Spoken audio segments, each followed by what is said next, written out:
Hello,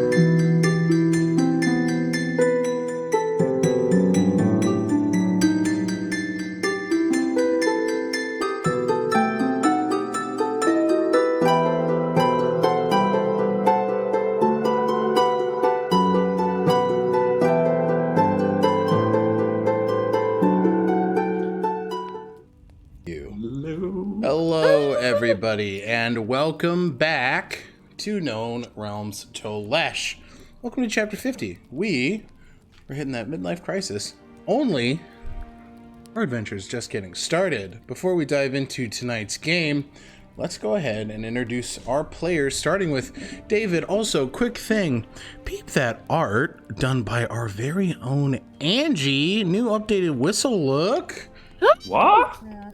What? Look at that. What? Big ups to Angie. Thank you very much for giving us that saucy, sexy whistle look. David, who are you? Where can people find you? Me, I am David, he, him pronouns. I play Whistle, also he, him pronouns. You can catch me over at Stealthy Elf Productions, playing a little Pathfinder 2nd Edition. Check us out. That's me. Thank you, David. Happy to see you. Happy to have you back. And speaking of incredible looks, and also Angie, look at this Zeo-inspired makeup look. You look so good, babes. Look at that. Thank you. I am Zeo, your Discord kitten. Of course. Hi, guys. I'm Angie, Agonethetic on the internet. I am so excited to be back. I've been chewing at the walls. So I'm just here. I'm ready to roll. I would be happy to announce. I'm very happy to announce that you'll be able to find me starting on February 20th over on Bad House RPG, playing Embers of Rage, which is going to be a werewolf the apocalypse game. So I'm super excited to be part of that. It's going to be GM'd by VO_Cologne, Chris Cologne, and I can't wait to play my first World of Darkness I'm so excited for you. As a girly that watched Sons of Anarchy in college and then Mayans when it came out, I'm like, oh, that's gonna rip, dude. Yeah. Very excited. I can't wait. And Lou. Hello, I am Lou. I play Lazuli. Both have she, her pronouns. You can find me at Luzelia_art on most social medias, and I am happy to be here. It's disco time. There's also Bill. It's disco time. And Lou also did the campaign art for us. You can see on screen. Guys, we may have some exciting updates coming in the next few weeks. I don't know where I heard that information from, but I look out. Thank you, Lou.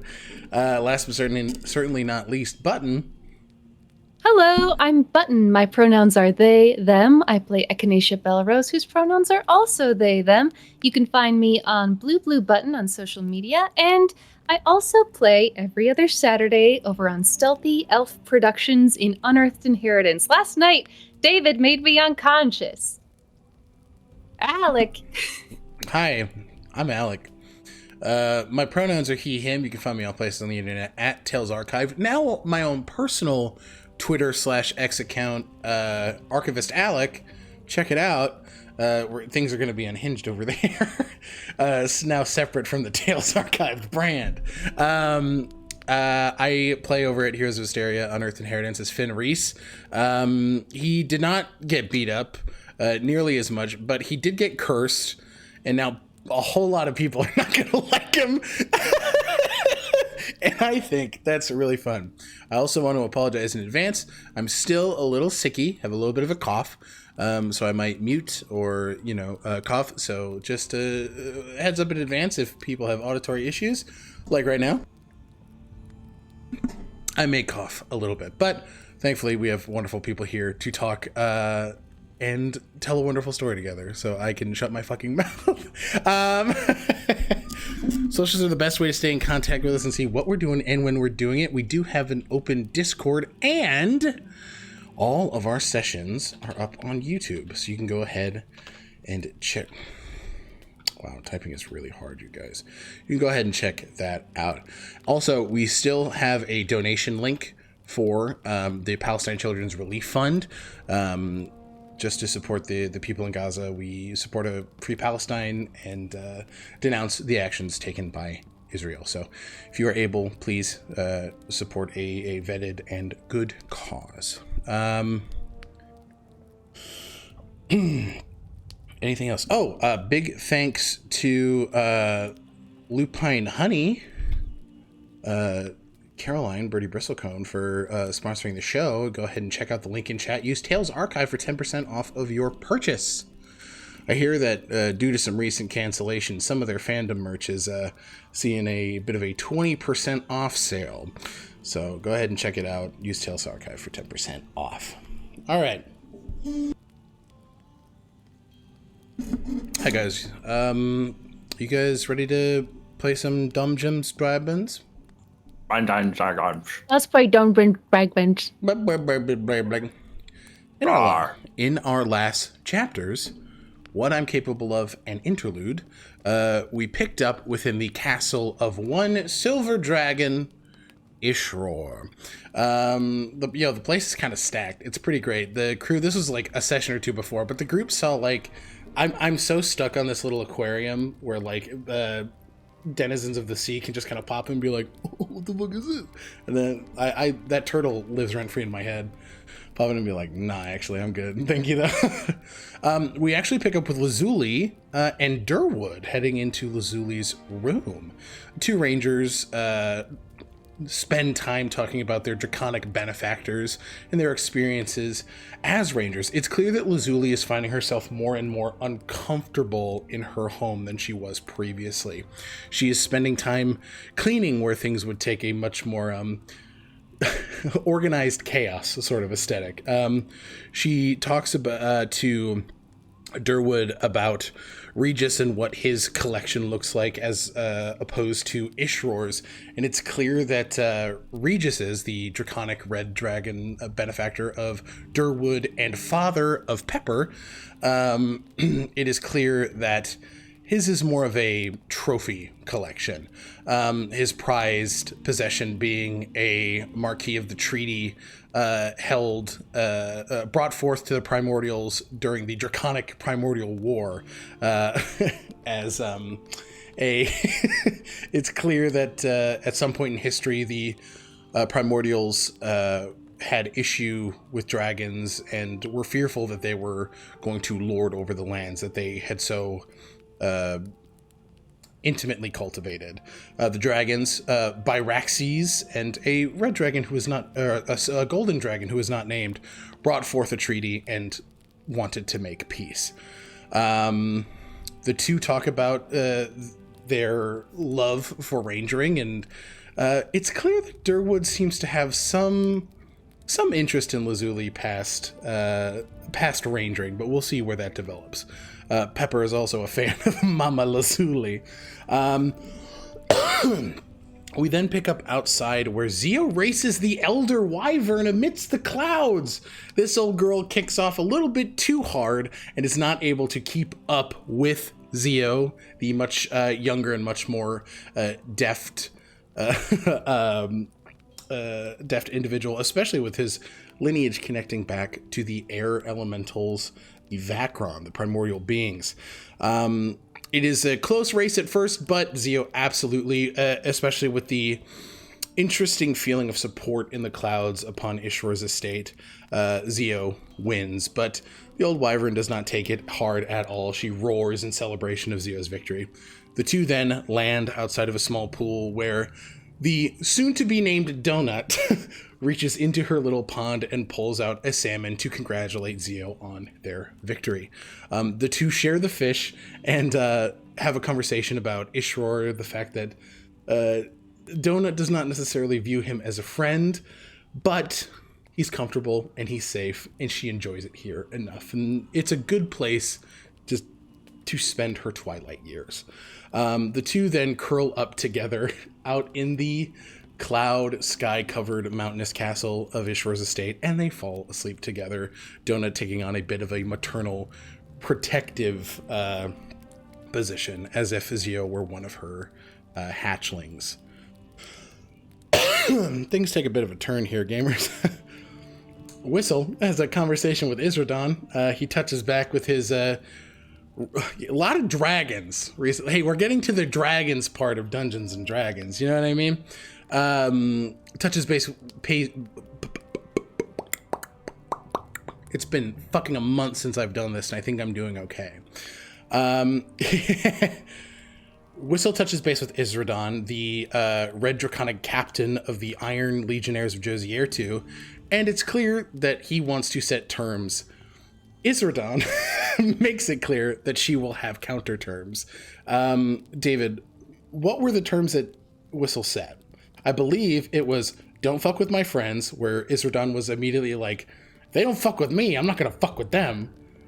Go ahead. And give up on the tome. Oh, yes. Give up on the Divanthir tome, to where she was like, hey, dog, I don't need the whole thing. I just need me a couple sections, and you'll get me those sections. And it was made clear that through the tattoo that Whistle has with Isradon, she is able to glean bits of knowledge from Whistle, citing his current experience with Nikolai by name.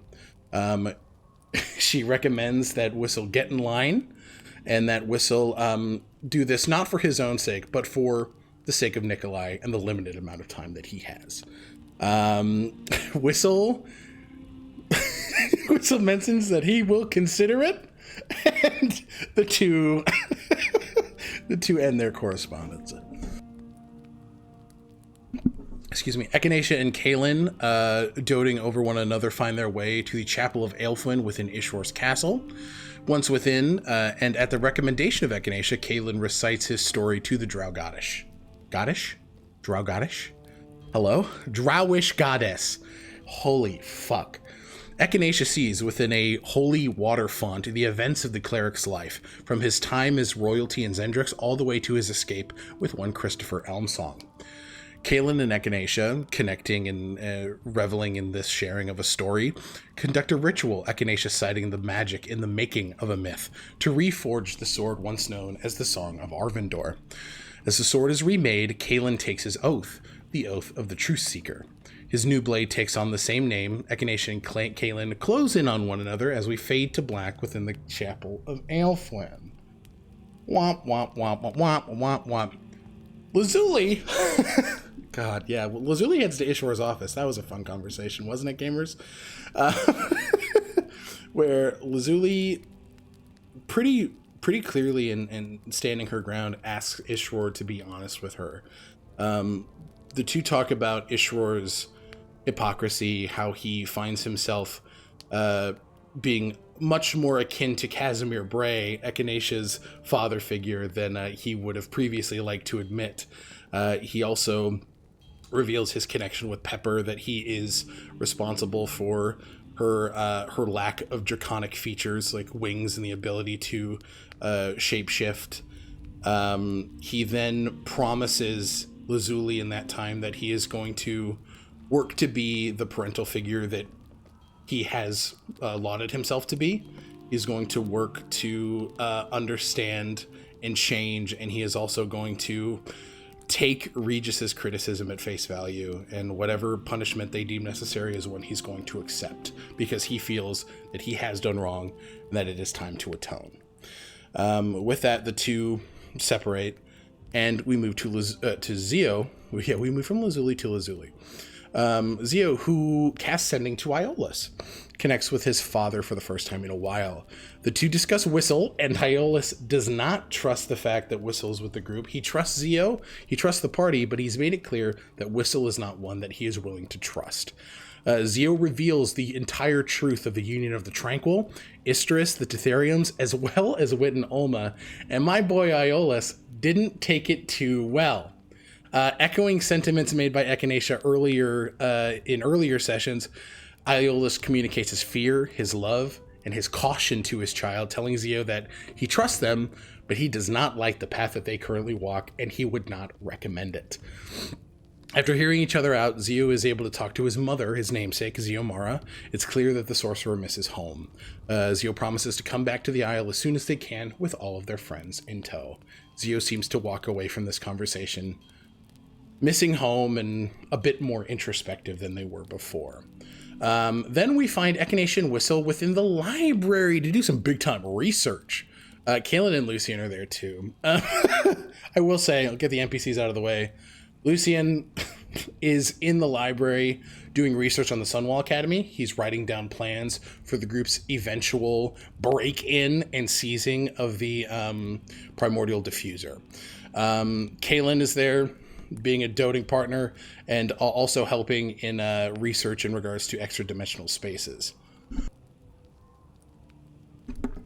Echinacea, Whistle, and Kaelin do agree to spar with one another to diversify skill sets and to learn. Whistle expresses his happiness for Echinacea as they revel in memories they received from the Corbury Vivian. And then it's fucking reading time, baby. It's reading Rainbow. Whistle picks up books on ancient and lost societies as well as draconic histories. He learns that the Soulforged will guide the alloy born into a new age of being recognized as soul-bearing and sentient beings. The book also states that the Soulforged will make themselves known upon the eclipse of the three. That's some weird prophecy, don't we think? That's some weird, odd thing, don't we think? Echinacea picks up texts on extra-dimensional spaces as well as star dragons. In the meanwhile, in a desire to want to help Whistle uncover a hidden name within these books of ancient societies, Echinacea manages to learn the secret chess spell using their new mythic spellbook. Pharos reaches out to Echinacea from the mythic spellbook, the Phoenix affirming to the wizard that he and Igni are still allies and that their bond has not changed despite so much time. Echinacea has already completed the Ashbourne trials forever and always in every life, as you were then and as you are now.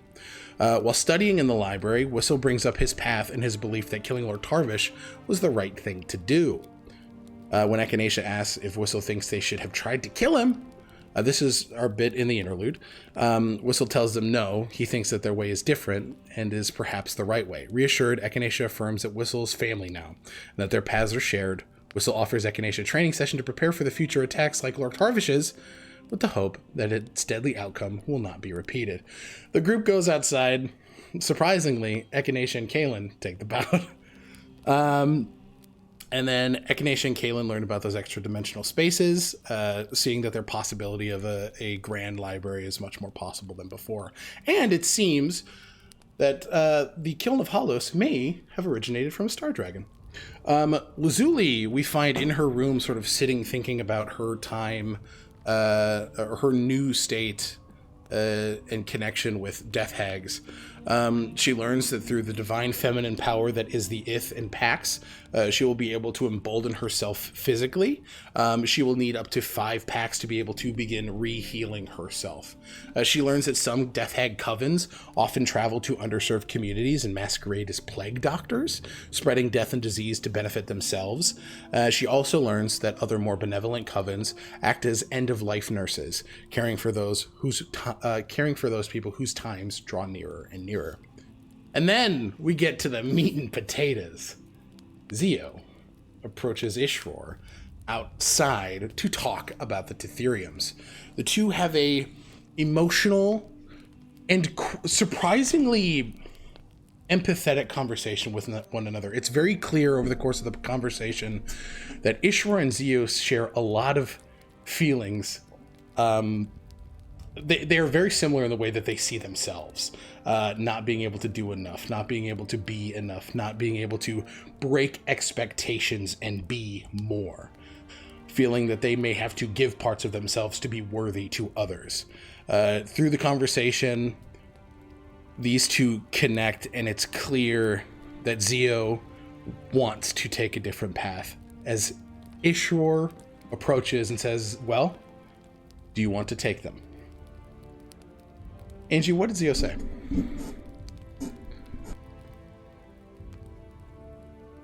Zio said no. No orbs? No orbs. In a shocking turn of events, Zio chose not to take the orbs.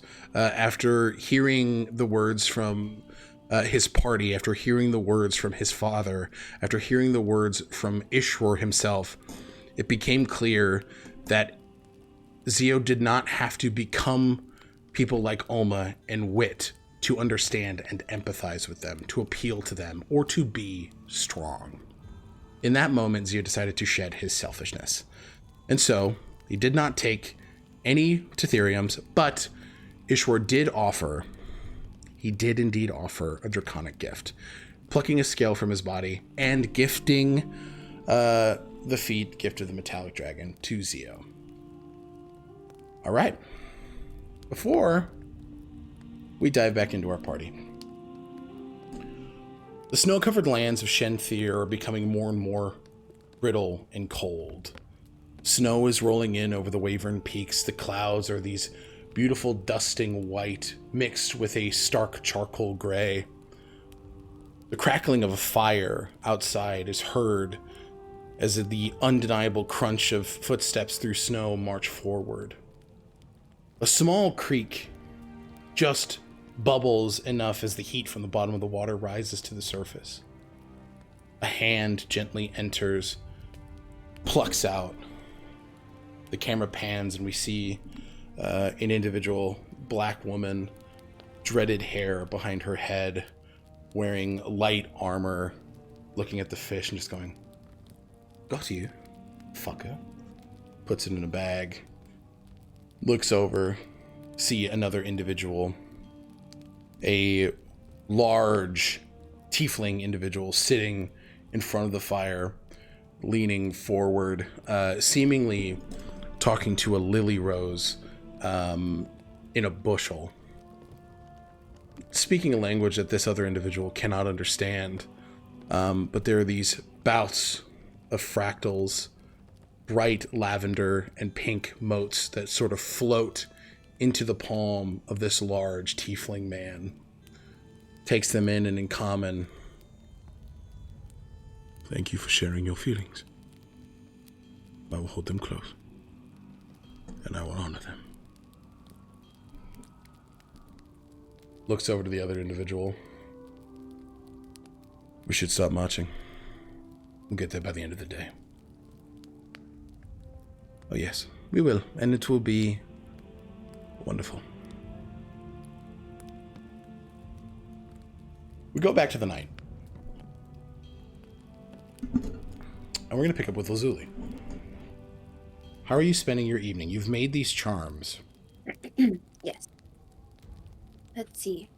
I realized that it was see invisibility, not invisibility. Correct. Right. You can change that out if you want to. It's up to you. Really? Yeah. Okay, well, I'm at least, and it's 1 hour per charm, correct? Correct. Or, yes. I think I'm going to do the invisibility and the heroism. So Okay. at least 2 hours crafting my charms. Okay. Responding to Ishwar's letter. Okay. Just sitting and writing, hiding up the desk. Richter's letter? Richter's. Who did I say? You said Ishwar. Okay. I blacked out. Whatever. Understood. Okay. And then, so yeah, she's kind of having like this administrative, like clerical, really like centering time. Her, where she used to tinker and make messes, now she's sitting down and finding command in herself and her path, including processing some of this information that she received. The pacts, Yep. you know, and she's ideating like what is a pact, what could I do, and if it's just an agreement, could a pact be something quite small? And so I read all of this in a book, right? Or did I speak to anyone? Who did I? You picked up a book and read this information from there. Okay.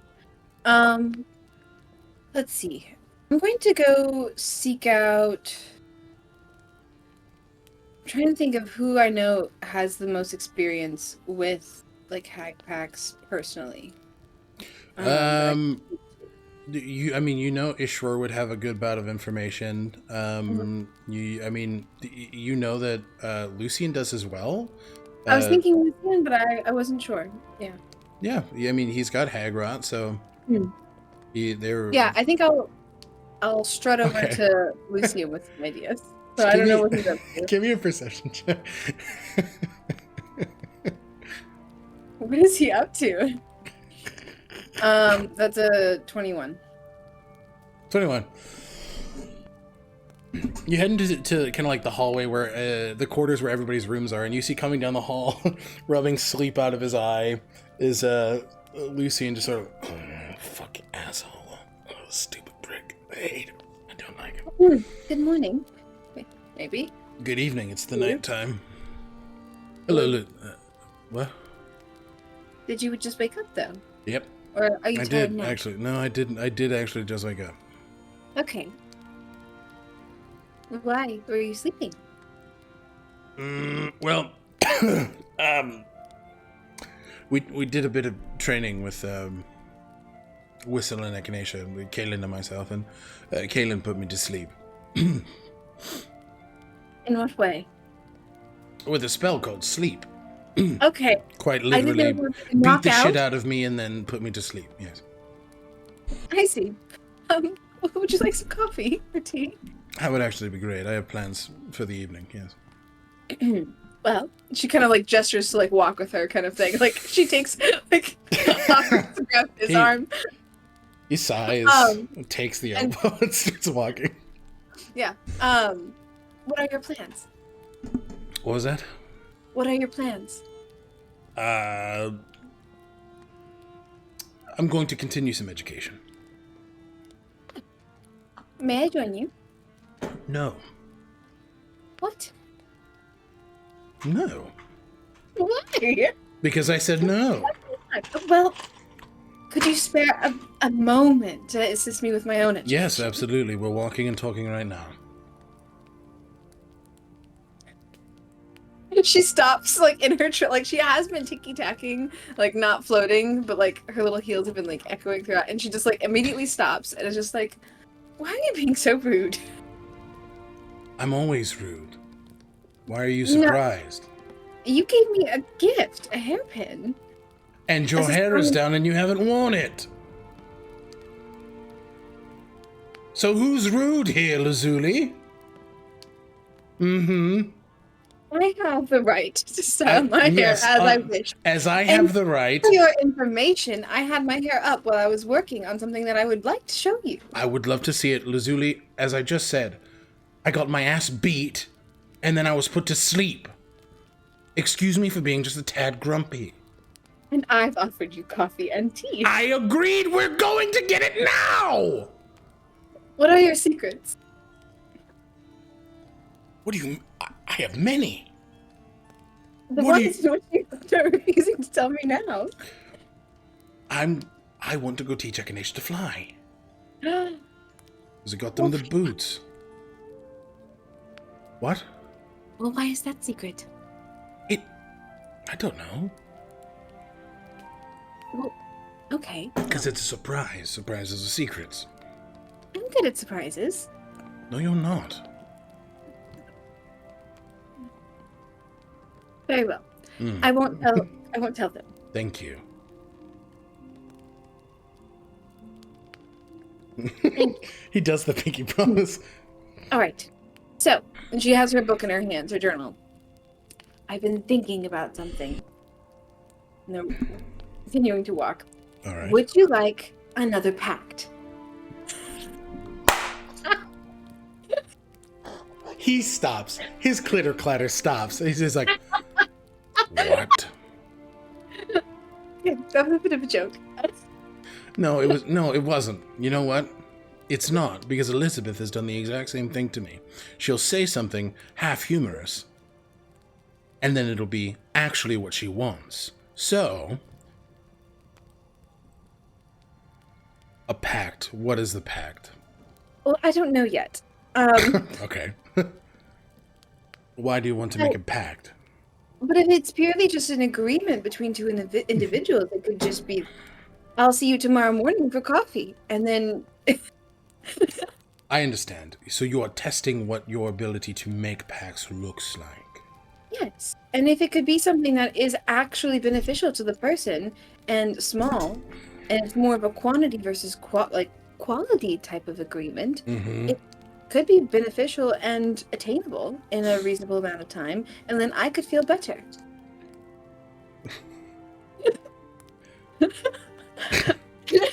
She has the eyes of like the weird fucking beast on my Discord, like, and then I could feel better. You have such I beautiful know. eyes. All right. But it's just an idea, and I'm not sure if that's how it works. And I don't want it to just domino into something that someone can't get out of. I would not hold people to that. Might but- as well do it to somebody who's already experienced it. I think that is smart. Or at least how I started the conversation was purely for fun.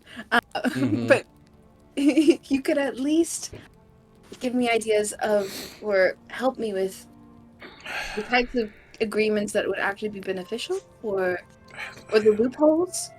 I don't know. I suppose if it's beneficial, you don't really need a loophole, do you? What I can tell you is packs are very particular about the language. So Right. if you agree to help someone, you must do it in the way that is finite. You must list a particular thing that you will help with. Because if it's an amorphous, I will help, then you might be shackled with helping someone in perpetuity.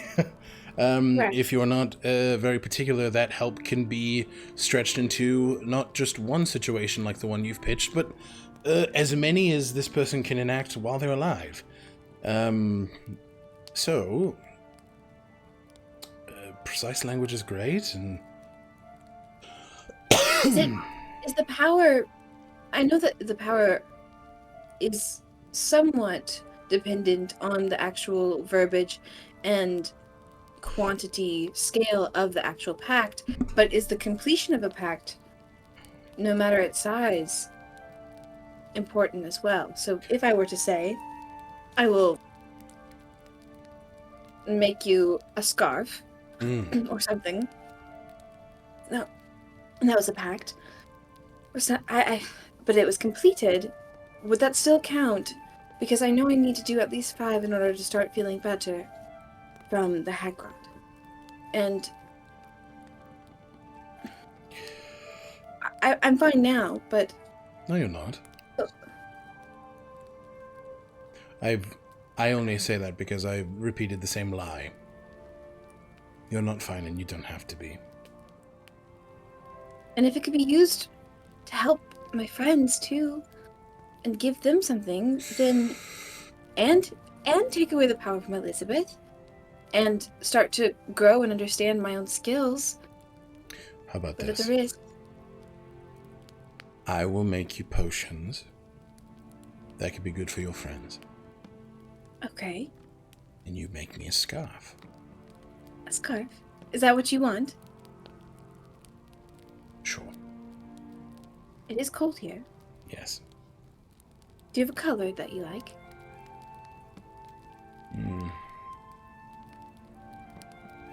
I like green, but I'm becoming more fond of red. Red. Okay. And a pattern? And you put those horns away.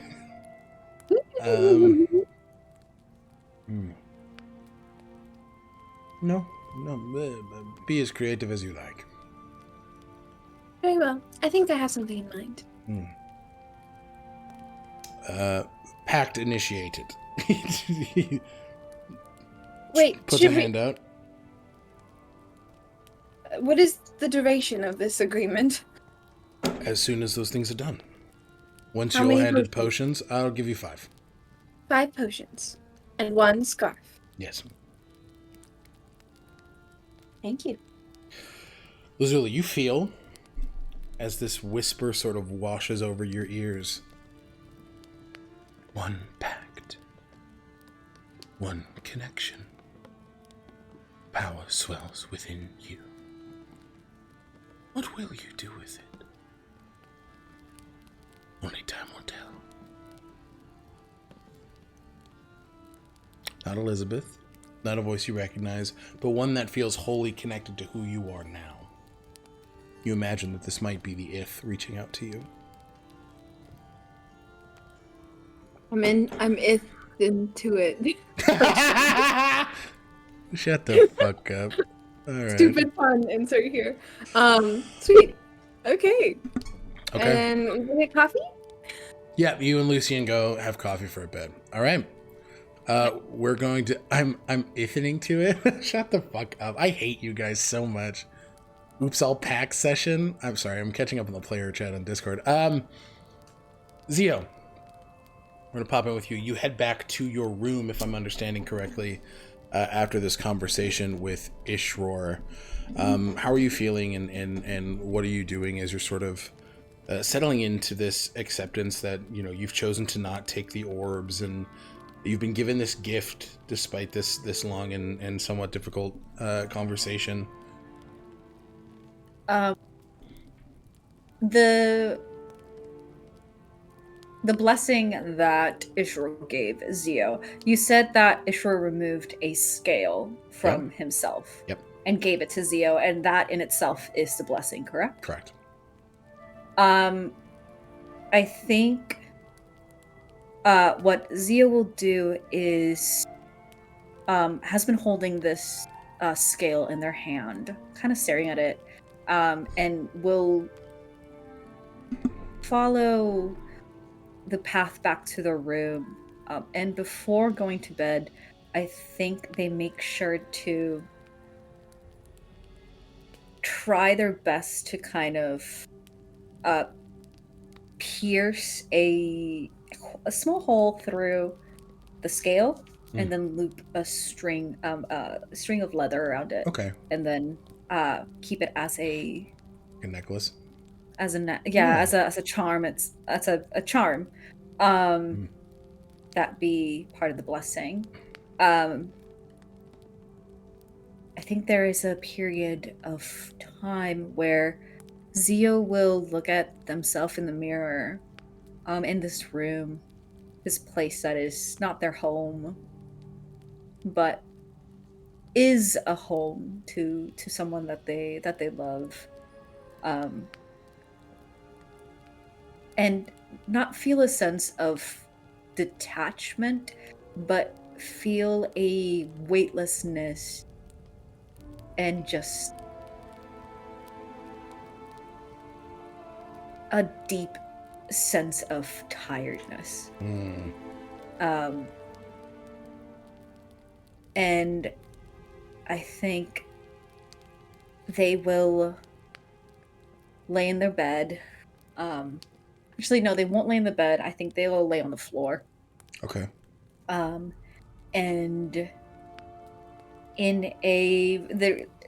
with that weightlessness came like this sort of feeling of renewed purpose and sensation. This new sensation of kind of a feeling that's itching at the tip of their fingers. Yeah. And in this sort of space between falling asleep and still being awake, they have this feeling of needing comfort and needing someone to facilitate that comfort for them. Okay. So in the liminal space of falling asleep, Zio will, without realizing it, cast for the first time their nature's companion feature. Mm-hmm. And as they're falling asleep, curled on the floor, they feel the weight of the weight is familiar and yet so much bigger. And the creature crawls up right up to Zio and curls itself around their chest. Zio's on their side, so curls around their chest. And it is Lulu, their pseudo dragon.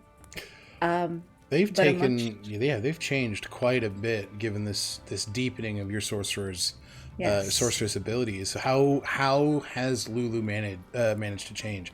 I know they are much bigger Yes. than they were before. They're much bigger. They are no longer this sort of serpentine creature. They're still serpentine in nature, but much larger, kind of like more cat size. Yeah. As before, they were kind of like more like a ferret. Now they're kind of the size of a house cat, with feathered wings, and that same similar face, but I feel like has a closer like front legs and rear legs are a little bit closer in the body as opposed to further apart from their serpentine form. Mhm. And has that sort of like energy of a more cat-like, pet-like kind of companion.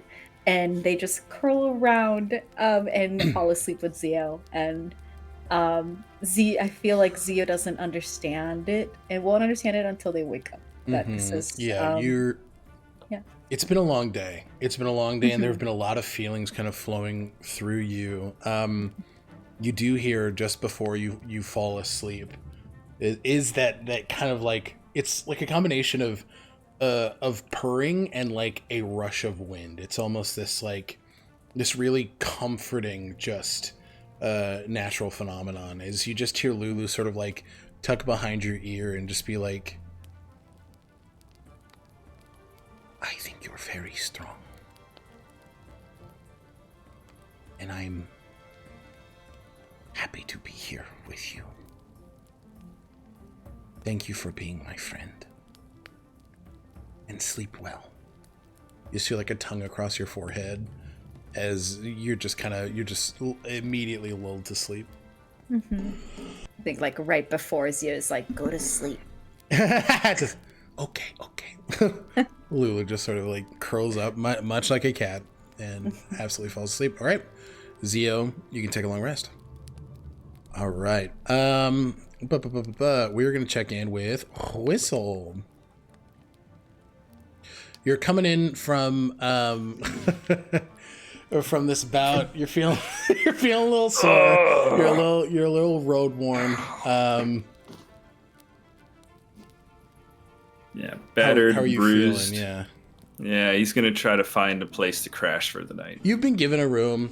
You just hear for a moment. I think you did well. Should stop beating yourself up. I didn't. That was Kaelin. Oh, yes, it was. And Echinacea. I can't see you, but I don't like the smile in your voice when you say that.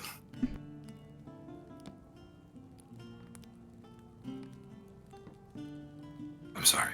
I kind of do like it. I think we lost you, Alec. We had an argument, but it's nice to see you get your comeuppance. I will not lie to you. But I only pulled back because I was teasing. I will never do that to you in an actual fight. I trust you. Not when you are trying to defend yourself and them. I know. And I thank you for that. I think we both want to see this group succeed. From what I understand, they want to see you succeed as well. Yes, they're good like that. Very. That's why I'm saying you did well. You listened. You were patient. And gentle. Like the Whistle I got to know and law with. I was gonna say, I thought I learned that from you. You'd like to say that, but I think those things were always there. They were always in you. You just were given the space to let them dance. Speaking of, and this is, I'm assuming, kind of like where we're getting close to the room. Mm-hmm. Kind of opens the door, and if if there's a bed in there, he'll probably walk past it and go to like an armchair or a chair. Okay. And just kind of like slump back, pull Nikolai out, lay the dagger over his lap, and lean back and close his eyes and join Nikolai in the Mind Palace. Okay. You enter an apartment you've been in before, and just sort of walk in. The manifestations of the cats in here just completely flock to you, and I'll just sort of like circle your legs and adore seeing you in here. I think Whistle's always kind of been a little awkward around them, so he's kind of trying to move and navigate past them without stepping on them. And even though they are mental projections, he's still offering that same care as he's just kind of sneaking around, trying to get past them. Mm-hmm. Absolutely. Okay. You absolutely, navigate the cats in the way that it makes sense for you to do so. And Whistle's just sort of standing at the kitchen, a glass of wine poured for you. Careful one? You read my mind. But I suppose that's... It's hard not to. Well, hopefully it won't be too much longer. It will be the amount of time it takes. Yes. I'm not going to run to create that expectation of you. I will be patient.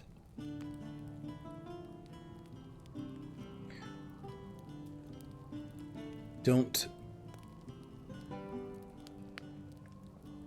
All I ask is for you not to use me as an excuse to be cruel.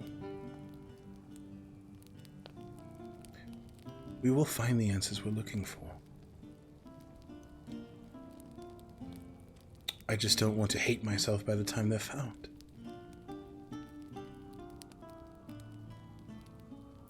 I'm sorry. I don't want you to hate yourself either.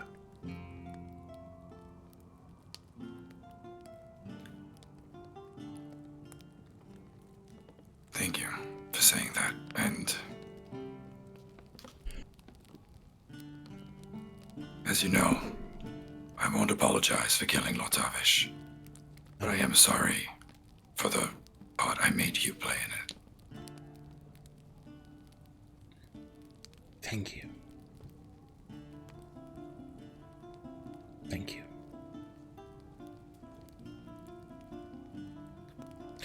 Takes a sip of the wine.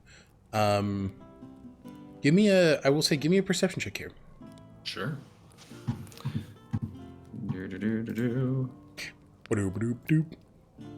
Perception's over on this page. Perception. Ooh. Oh, 15. 15. You're sort of lost in this space for the time being, but you hear, kind of like when a sound begins to process as you're waking up from a dream, you hear this sort of warbled, like, that eventually turns into a knocking. You're kind of hearing in the physical space that your body occupies, there's a knock at your door. Oh, like in my actual physical space? In the actual physical space, yes. Okay. Yeah. He'll get up and make his way over to the door and open it. You open it to see Kalen. He's completely out of his armor. Sword is still strapped to his side. His wrist is sort of resting on the hilt of Truth Seeker. Just always be strapped. Respect. Always. He just... Sorry, I know it's late and we just got done, but I just wanted to check in and make sure you were all right if you needed any further medical attention. That's nice of you. I'm fine. Nothing. A good night's rest won't improve. All right. Well, I just wanted to make sure. It was fun, but as long as you and I checked on Lucien before, and just wanted to make sure you're okay. I appreciate it. It was fun. I agree. And how are you feeling? Good. I feel good. I don't think you on the suffering side too much. No. No, I wasn't. That was the first time I've had fun in a fight for a long time. And your first time wielding your new blade. How did it feel?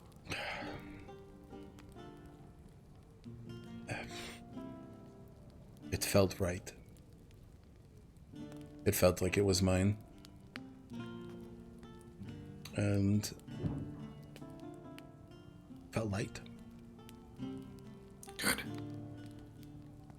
I have a fondness for my own weapon, so I can appreciate the bond between a man and his sword. Hello, Nikolai. I hope you're having a good night. Yeah, he's definitely got like Nikolai like in the shot. Nikolai's like, oh, he is a puppy, isn't he? They're cute when they're young, aren't they? Oh, he's older than you. Is he? 80, yes. Well, as long as you're good, I just wanted to check in, and I also wanted to if you ever want to talk about anything, you can reach out to me. I feel as if we have somewhat similar circumstances in some ways, and I know that it is difficult to find that sort of empathy. You're not alone. I'm starting to understand why the good doctor is so infatuated with you. I appreciate that. You're a good ally, Galen. And believe me, the door's open as well to you. I appreciate that. I'm sure I will use it. But I think you're a good ally as well. I don't think needing to learn makes you a bad one. I think it makes it all the more important. Yeah. It's tricky trying to learn and unlearn things at the same time. Yes. I spent 60 years using an accent that wasn't mine, lying about my surname, and still masquerading as a good man doing it. It's hard to unlearn. I know you can do it. Just be patient with yourself. Don't hold yourself to higher expectations than anybody else. Now that's something that Echinacea has taught me. Yeah. I suppose I'm just worried, at my age, you start to wonder. Don't use age as an excuse to stay stagnant. Well, not all of us are elves. You don't have to be an elf to want to change. You don't have to have 1,000+ years. All it takes is a day, a moment, one step forward to change your path. And that's all on you. Yeah, the thing about age, though, even walking gets difficult as you get older. Huh? Get the cane and know that you have 5 or 6 people that are going to walk alongside you and help you when you stumble. That's very reassuring.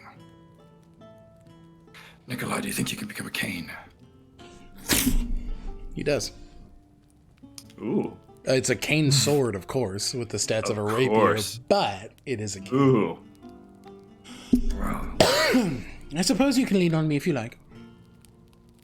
perhaps maybe next time we're back in Illenbell, I'll take you for a nice night out. Yes. We can go dancing. Taps Kalen. You and the good doctor should join us.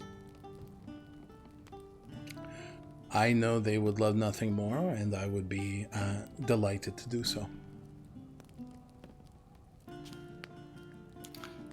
Get some sleep, and I'll talk to you tomorrow. I think we start traveling. Yes. Do we, and real quick, the Yeah. travel, would Whistle know, are we in like a vehicle or are we walking? You guys have a collapsible cart. So collapsible cart. you're a collapsible carriage, which is essentially like a space where you guys can choose to sleep. It's like a double decker. You guys have ample space to travel, and I believe, if I remember correctly, you guys have 2 war horses. Okay. All right. Cool. Yeah. All right. I'll meet you at the cart tomorrow. All right. Or breakfast. That sounds better. Breakfast first, cart afterwards. Yeah. Good night. Good night, Galen. All right, you head off. I think after the conversation with Kalen, feeling a little bit more reassured, he's actually going to make his way over to the bed and sleep there. And he'll lay Nikolai, standing so that he can, be nearby, Okay, within arm's reach. perfect. Makes sense. All right, Whistle, you can go ahead and take a long rest. Thank you. You're welcome. All right, Much needed. Much needed. Echinacea, we're picking up with you. What are you doing as you're coming in from this little bout with your companions? This little sparring match. Very similarly to Lazuli, Echinacea walks in very industrious. They have a little bit of a pep in their step after doing better in that bout than they expected. Yeah. And they sit down, and they will also start responding to letters the way Lazuli has to Monroe and Ygritte. Okay. And then in the, caught up in it, they think about all the other people they want to reach out to. They've been corresponding with Niv, so they send another letter to Nivian. They write to Reeves, and Okay. then they will write a very coded letter to Sir Okay. in the hopes that he responds. Noted. All right.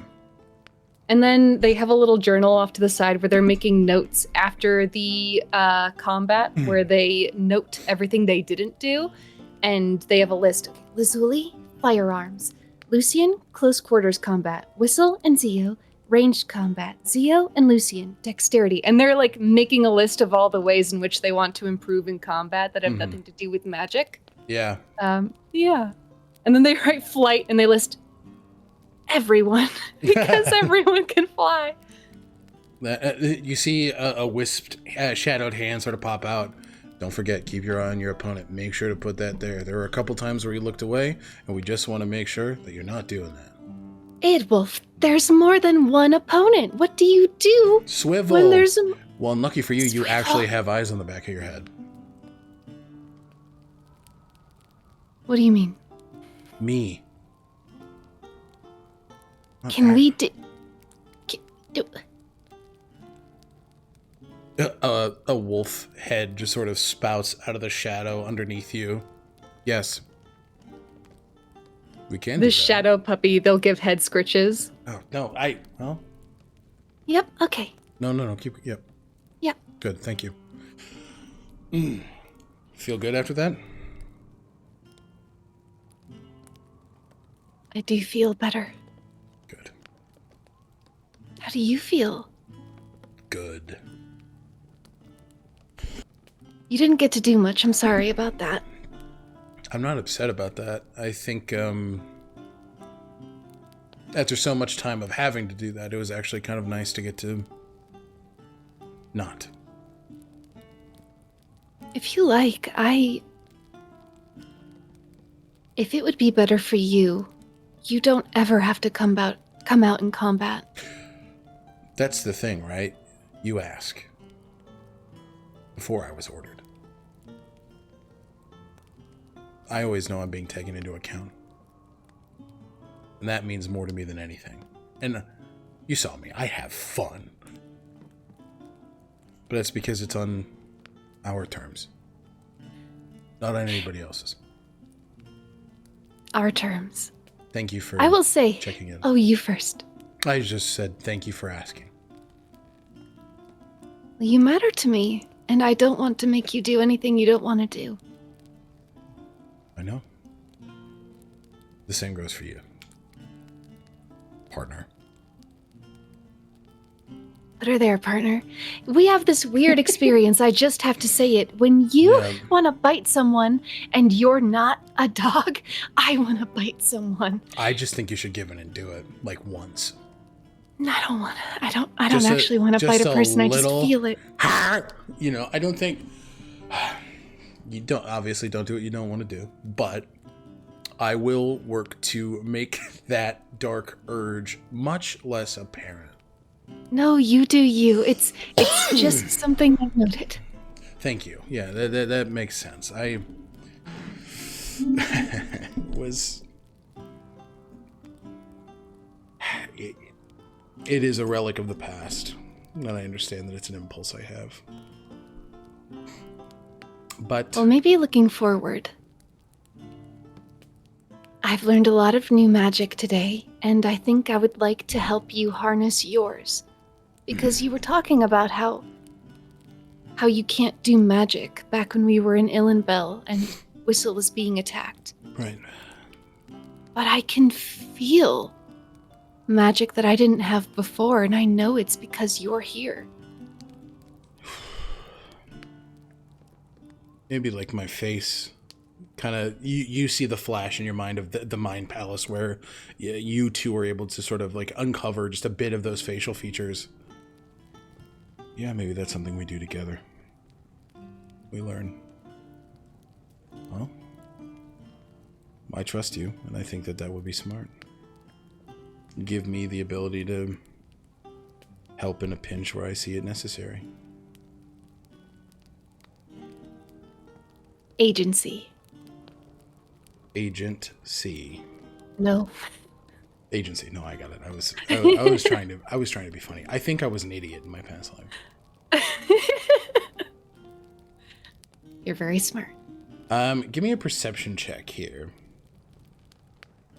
I'm I'm gonna roll for Aedwolf too. 7.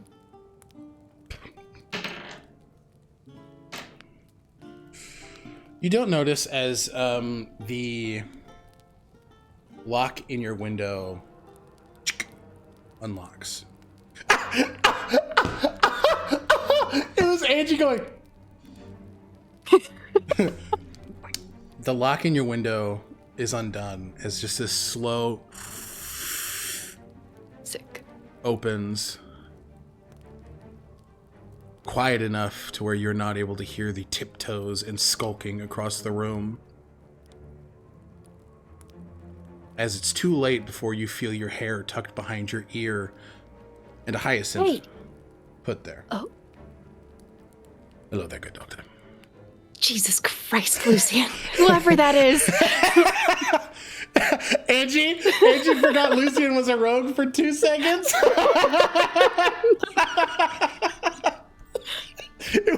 You were like this the whole time, Angie.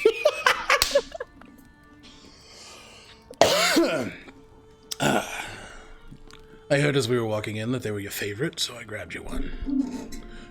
And I just got coffee with Lazuli, so I'm feeling up. How is she? Good, we made a pact. To do what?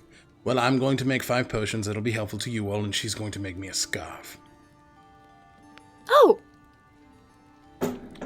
She believes that it's going to help her feel better, the hag rot.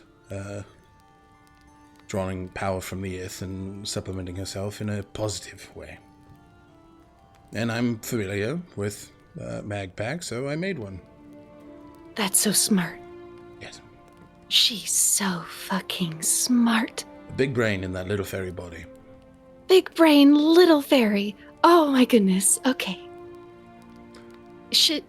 Did she say she felt better? She said it would take up to 5. So? And you're 1. 1, so 4 more. Me. And then, Zio, Whistle, Kalen. Or me, and then me again, then me again, then me again. Shut if up. Other people don't want Shut to. up. Or me 10 times. No. All right, you see, you Unless didn't you like... want to. Well, yeah, it's funny how that works. Agency or whatnot. oh, how long were you listening to me talk to myself? Oh. He's like, I wasn't. Oh, okay. That's just what that is. It is. Sorry. Yes. Aedwolf's like, I knew he was coming in. I had to let this happen. I knew it was him, so it was fine. What is the purpose of having eyes in the back of my head if they don't inform me? He's your friend. That's true. Okay. All right. I Rat. wanted first to congratulate you, the Hyacinth. He sort of gives a very, like, regal bow. I also wanted to ask if you would like to do something tonight. What is the something? Well, you have those. Points at your boots. And I have these. His wings unfurl. Would you like to learn how to fly? In Ishwar's place, we're going to be safe.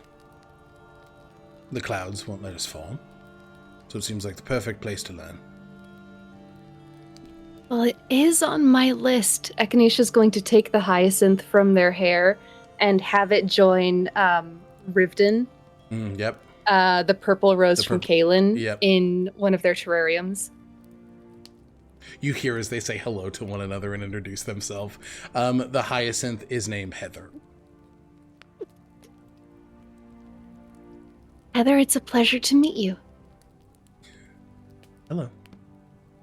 Heather, this is Riften. Are you two comfortable being roommates? Oh, yes. Thank you for asking. Lucian just sort of, well, shall we? Oh, man. Yes. It's very smart because I won't. Yes, this is a good place to try. I think Echinacea looks out the window, sees the drop. Mm-hmm. Lucian, this is a short castle. You're going to be safe. He comes up behind you and like Howl's Moving Castle takes their hands from behind them and steps through this large window. All right, we're just going to take a step. That's it. A step. Yep. Oh, this is why they call it a leap of faith. This is very scary. 1, 2.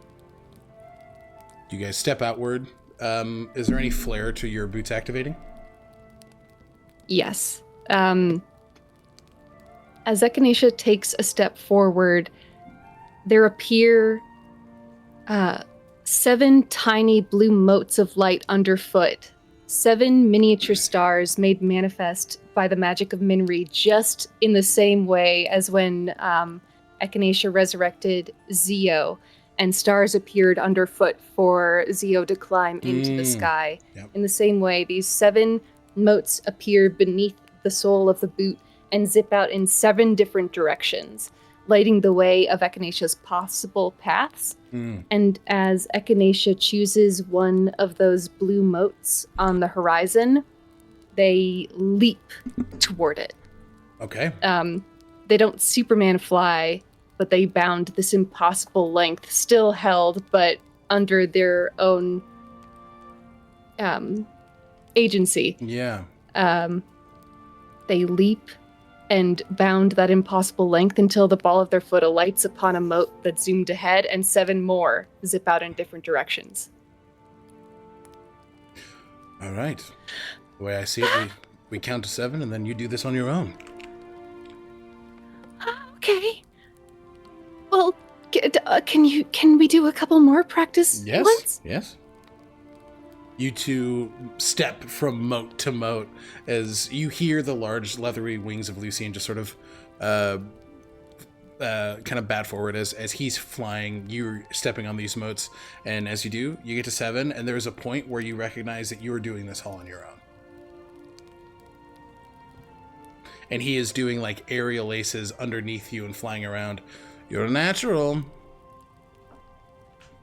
Screaming. Yeah. All right. Yeah.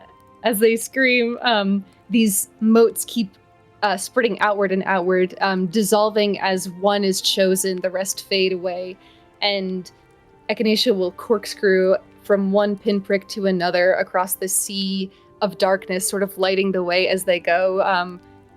Lucian's shadow appearing larger than life across the clouds.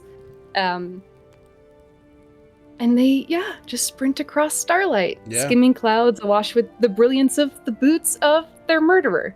Yeah. And there's like a darkness to this learning, but the lights leading the way are all the brighter for it. Mm-hmm. All right. As they sort of accept this item. And they're going to try and... Yeah, I think they start to shadow Lucian, trying to follow his path. Yeah, absolutely. You and Lucian spend probably the next hour or two just like beginning to like weave around each other and fly. Just give me an acrobatics check with advantage, given the fact that you're like protected by these clouds, like you're not gonna fall, and you have Lucian there assisting.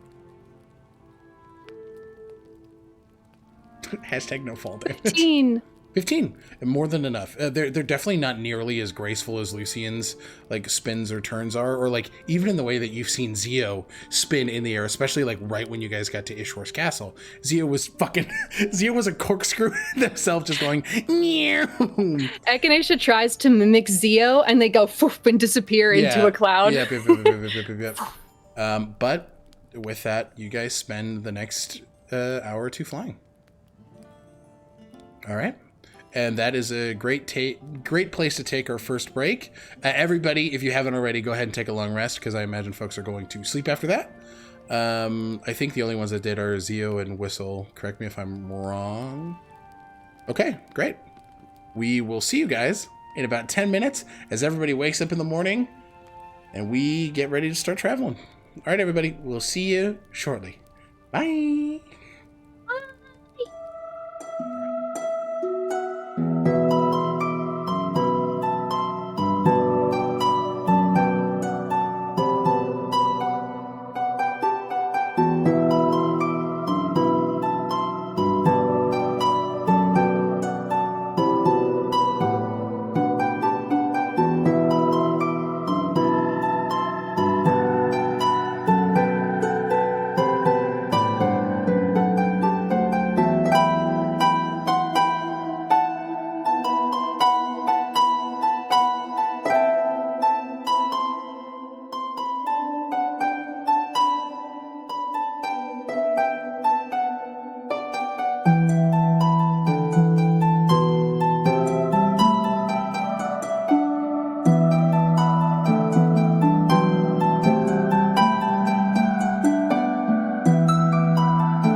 everybody. Welcome back Hello, hello. to Known Realms Tolesh, Chapter 50. We pick up in the morning. I'm going to pick up with Zio. You're kind of stirring awake. What do you do in this time? You are able to kind of see as you wake up this different form that Lulu has taken on. So I think she wouldn't be there in the morning. The Current's companion only lasts an hour. That's right. However, I think Zio would, having that memory the previous night, they would attempt to cast this again and see if it wasn't just a dream. You absolutely, yeah. If you attempt to use that ability, it absolutely works. Yeah, so Zio kind of focuses more so on this time around, puts more intent into it, and Lulu's new form appears. This kind of in this sort of wisp of winds and a fey magic. She appears there before me, and Zio's just like, I wasn't dreaming. You're actually here. You're big. Bigger. Yes. And then just like grabs her and like spins and like holds her like really, really close. She sort of, nuzzles in like a cat, just sort of swirling around your arms. Mm-hmm. Just can't get close enough. I have to show everyone. I don't know how long you'll be here. However, 1 hour. Oh, that's convenient. And you knew that. It's like a part of my soul. I think I just know that intrinsically. Intrinsically, okay. Thank you. You're welcome. Huh. How are you feeling? I have to update everyone and let them know what happened last night. But I do have to. So Zio is going to cast Sending. And Okay. Zio's going to cast Sending to Wit. Bum, bum, bum. Okay, what do you think? They focus on that heat of their wound, and there is that moment, that pause, thinking about the words, what to say, and just, we need to talk. I don't know how. There is much to discuss. Have you learned more about Vaymir? And I think that's where it ends. Okay.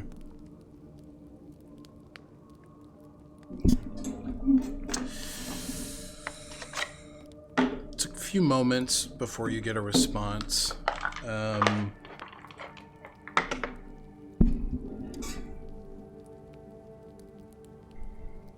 New tricks. Learned a bit. Nothing good.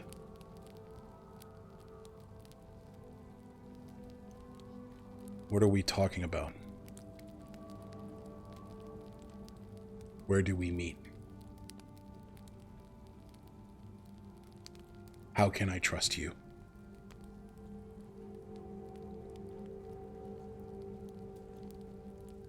Zio can't respond. They only do the one sending. Yeah.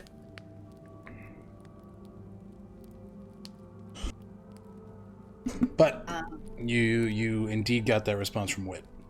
Mm-hmm. Or Whistle, whoever it may be. Shut up.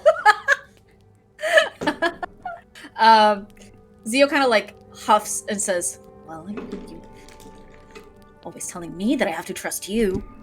You can just trust me for once. He's saying that because he's a liar. Yeah, and he does a lot of lying, and so because he does a lot of lying, he probably thinks that other people are lying to him. Yes. That is how that works.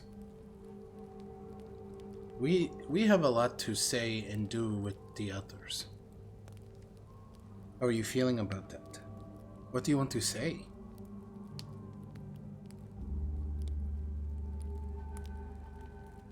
I need to apologize, and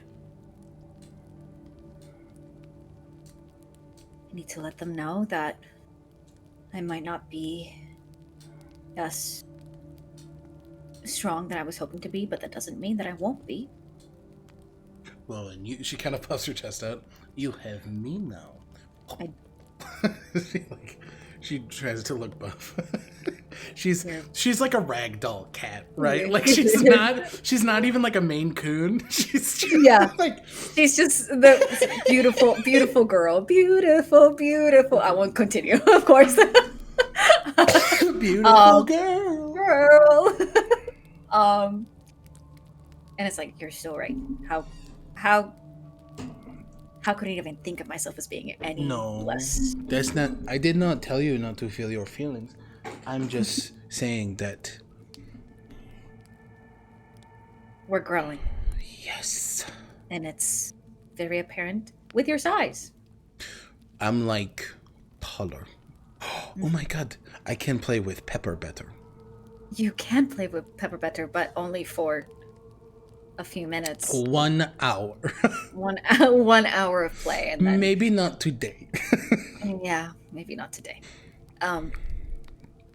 But I need to apologize to them, and I think I need to. We need to talk to Isher about what to actually do with the orbs. I don't think they're safe here. We should get their thoughts, and we should get his. Yes. Yeah. For right now, I have letters to write, and then I'll find the rest. Letters? Who are you writing letters to? My sister. Io. My sister. Named after Iolus. Yes, Io named after Iolus. And you are Zio, named after Zio Mara. Okay, Dalek, calm down. Exterminate. Your companion is actually a Dalek. Crazy. Crazy. From the Divanthier. Yeah. That construct. All right. And I imagine you respond to letters from Io and Declan? Io and Declan will send letters, and then we'll get dressed and hurry down with Lulu kind of like bounding after. Yeah, start running down the stairs. Okay, absolutely. You do so. Lazuli, what are you doing in the morning? Morning. Sorry. Don't know why I was shocked by that. Morning, because I was very abrupt in how I ended the night, so it'll happen. You're good. Well, I don't know why, but like her awake. Morning. Let's see.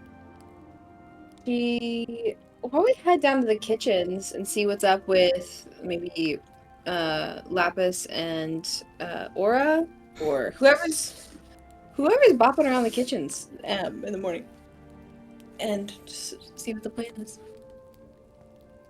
Okay. Yeah, you start making your way down to the kitchens. You see Lucy and Abbott like already kind of getting to work in the morning. Abbott just sort of, oh, morning, Lazuli.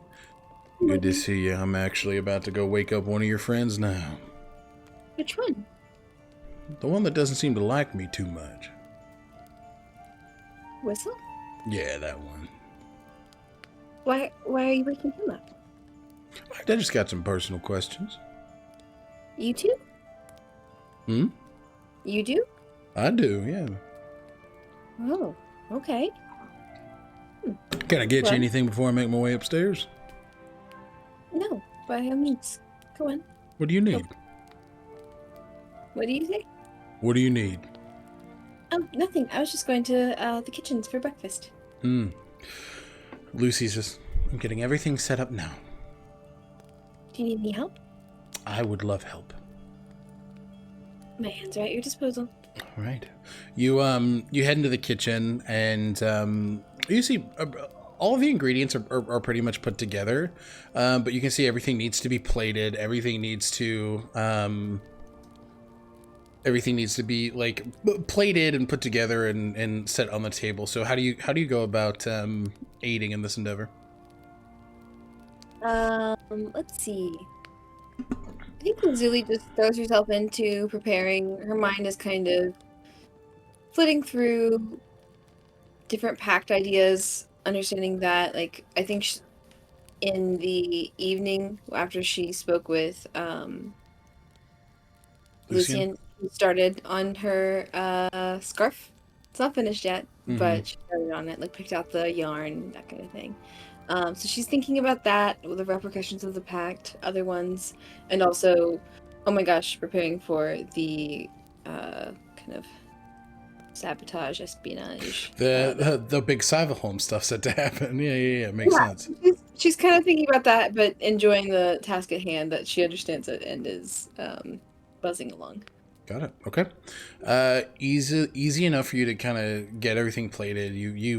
I imagine you've done this a million times before with like Ishwar and Lucy specifically, but yeah, you absolutely get the kitchen set up.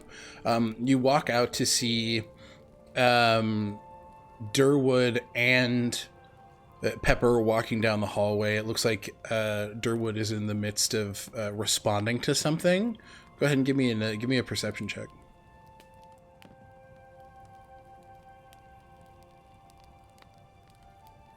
Wait, I have advantage on this. I should have rolled twice. That's a 27. 27. You hear Durwood kind of under his breath. You know, some people tend to respond to their like sendings or their message cantrips out loud as well as in their mind. You hear Durwood. He's just, I'm coming to the door now. I will get you and your friend, and we can introduce you to the group soon. Yes.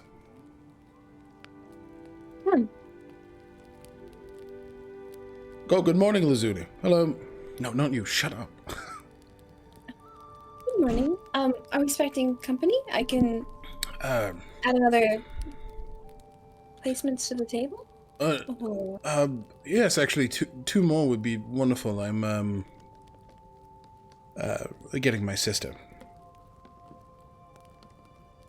Your sister? Yes, she agreed to help in Right. what we're doing in Cyberhome. So she, I probably should have asked Ishwar about giving the location, but oh well, I'm sure it'll be fine. Mm-hmm. But I am going to receive her and her ally, and plus Pepper needs the exercise. The exercise. Yes, just enrichment. Right. Well, let me know if I can be of any assistance. Above table, do we know these people are coming? Yes, it was discussed. Okay, yeah, okay, cool. It was discussed that Durwood was going to reach out to his sister. The companion was not known. All right. I think the coming here was also not discussed. Correct. Right. Lily's just going to be like, mm-hmm. The passive aggressive like southern charm of like, should I be adding two things to the table? Right. Very well.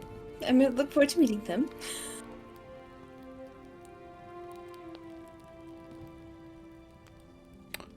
Thank you. Mm-hmm. All right. You get ready, set the table, and prepare for everybody else to have breakfast. All right. We will pick up with Echinacea. They can't do their thing because Lazuli is occupied, so they will just go to breakfast. Okay. I will say you do wake up in the room. You do see Lucian has not slept. He has made 5 potions. After you two had flown, spent that time, the coffee wasn't helping him, so he stayed up and made the potions.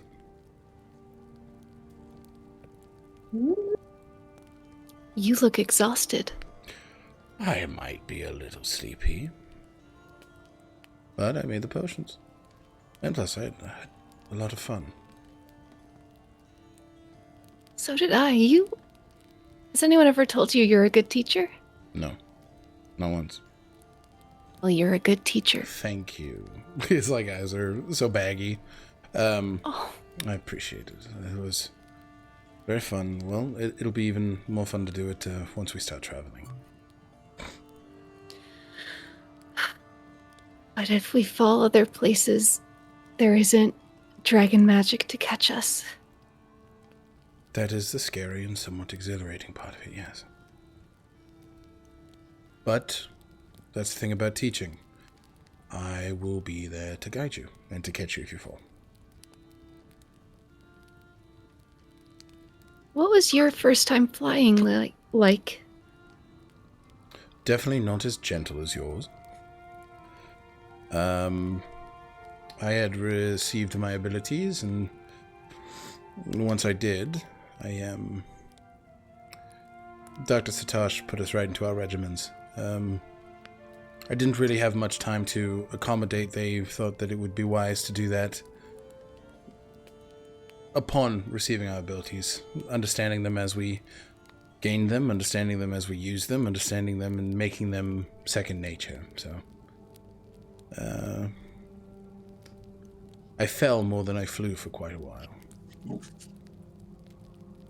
I'm sorry, Lucian. Thank you. You didn't deserve that. No, I did not. But we are teaching differently and doing differently now. That's what makes you a good teacher.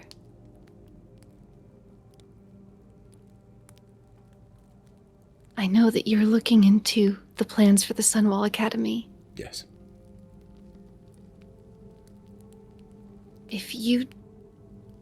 I know you've offered to help us to be present when we go there. But if it's too much, Lucian, I would rather you take care of yourself.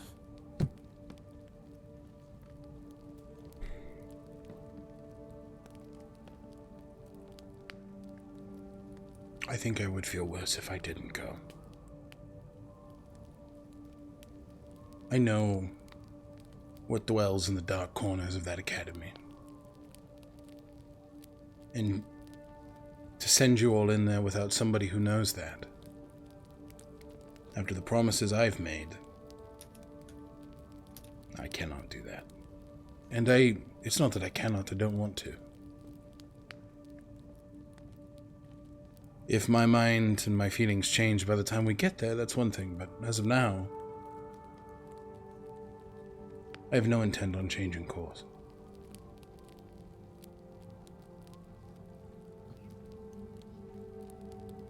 I respect it. That determination. Another thing I learned to uphold from you and Nivian. Echinacea are a good teacher as well.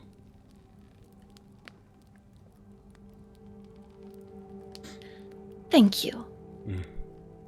Echinacea will link their arm around his. Would you like to maybe drag a tour out of Lazuli? They do not realize that she is busy. Yes, absolutely. Let's go find her. Let's go drag her onto a tour. Echinacea pulls out their sigil. Lazuli. Yes. Yes. I haven't seen your room, which seems very unfair because you have seen my room. Well, I'm afraid that it is terribly the same as my room in the humble abode. So I'm not sure it will be that much of a surprise. I have done a bit of tidying, but I'm not done yet. The shock! The shock! Incredible. Well, okay. But breakfast is almost ready. Then we'll meet you at breakfast. When? I hear you're in the market for potions and pacts. I am. Well, as your sibling. Make it deal. Yes, Lazuli, I would like to do that. Ooh, I'm so intrigued as to what your proposition is. You're a very smart cookie. Speaking You of are the which, smart cookie. cookies and muffins and whatnot, we have 2 dinner guests that we are expecting unexpected. Breakfast guests. Breakfast Thank you, guests. Angie. Breakfast guests. What time is it? Yes. Where am I? Ooh. Derwood's sister and a fellow companion here for breakfast. We have really put Ishroor through the ringer.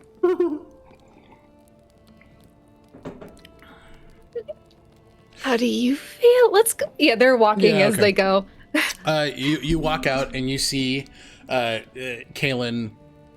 Looks like he's coming back in the room. Oh, you're awake. All right, let's go. He doesn't ask any questions. He just starts moving. Lucian, under his breath, is like, "We should break into Lazuli's room." Oh, why? Because we want it to her, and then she's not giving it to us. She's occupied. You are. We're not. We can Come to- listen. What's the worst that can happen? And then you guys You've see never Abbott seen walking upstairs, just this big metal automaton. We're not breaking and entering on in a dragon's lair, actually. Where are we breaking we're and not doing entering? Zio joins your little quartet. that. Not in a dragon's lair. Is that Lulu? Yes, and Zio will pick up Lulu and put her right in She's front like of this. Echinacea's Hello. Hello, Lulu. Scritches. Oh, that's nice. It's been a while. It's been a little bit, and I've grown just a tad. You are so tall. Thank you. Very distinguished. You all look so much smaller. Oh. Got some updates to give.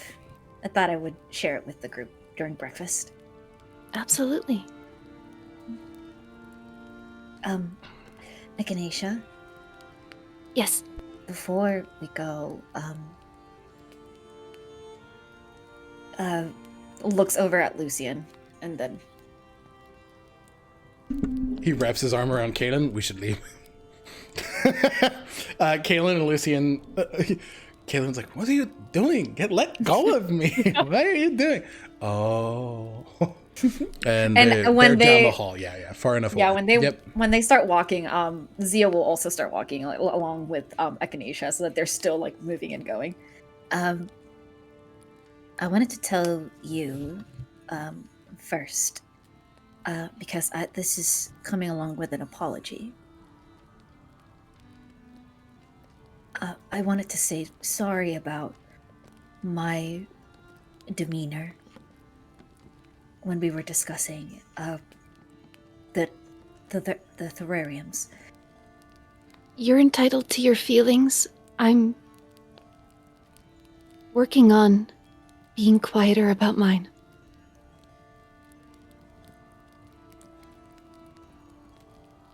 I don't think it's fair for me to not allow you to also speak your truth. And I talked to my dad yesterday, and he shared a lot of very similar thoughts to what you were worried about. And I think that put it into perspective. And I don't want to say that I don't trust you, because I do. I trust you implicitly. But I guess I needed to hear it from somebody else as well. I was being selfish.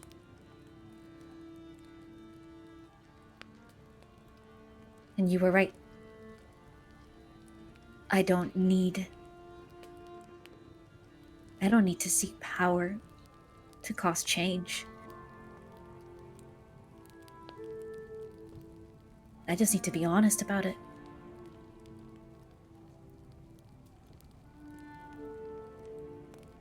Honest about what? About wanting to see the change happen. And if I'm honest, then what's stopping me from making it happen?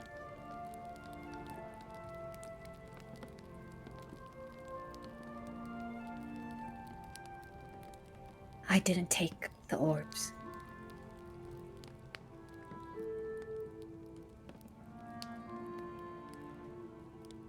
Are you okay?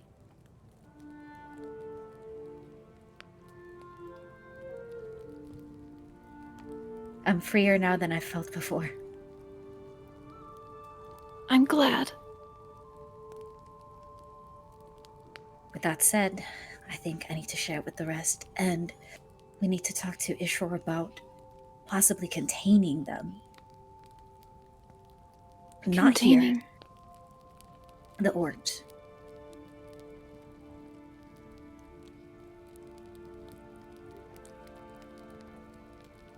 I don't know if there's a way to stop them from being felt, sensed by other people. If there's a way to keep them isolated. Well, there are certainly ways to keep something hidden or isolated. In terms of isolating something... Oh, sorry, Alec. No, was there finish your thought something? first. I'm not going to interrupt you. Go ahead. In terms of isolating something, there is a spell called Secret Chest, which I learned yesterday, that can... It creates a chest that I can hide in a pocket dimension. The Divanthyr Tome is currently there. Yes. That could... So that's something. That could help. Both of you give me a history check. Oh, which one? Which 17. one? 17? History? Yeah. I don't think I'm gonna get it, but yeah, no, it's a 7. 7. Zio, you have a lot of emotions kind of running through, and it, the offering an apology and admitting wrong is a lot, so your brain's elsewhere. But Echinacea, you recall at the Gala of Innovation, the primordial orb could not be found because it was encased in a 1-inch lead box. So it could not be, so that's an alternative way that you guys could no longer sense it, or not the orb itself, but when Vaughn had taken Zio's cloak, it was put in a lead box, so it could not be detected. So that comes to your mind quick as another way to, whether you take them with you or leave them here, if they're encased in lead, they cannot be detected by that sort of magic. Gotcha. So, for isolation, we have the secret chest, and then for making it non-detectable, but on this plane, an inch lead box, an inch of lead thick. Oh, like in Norfolk.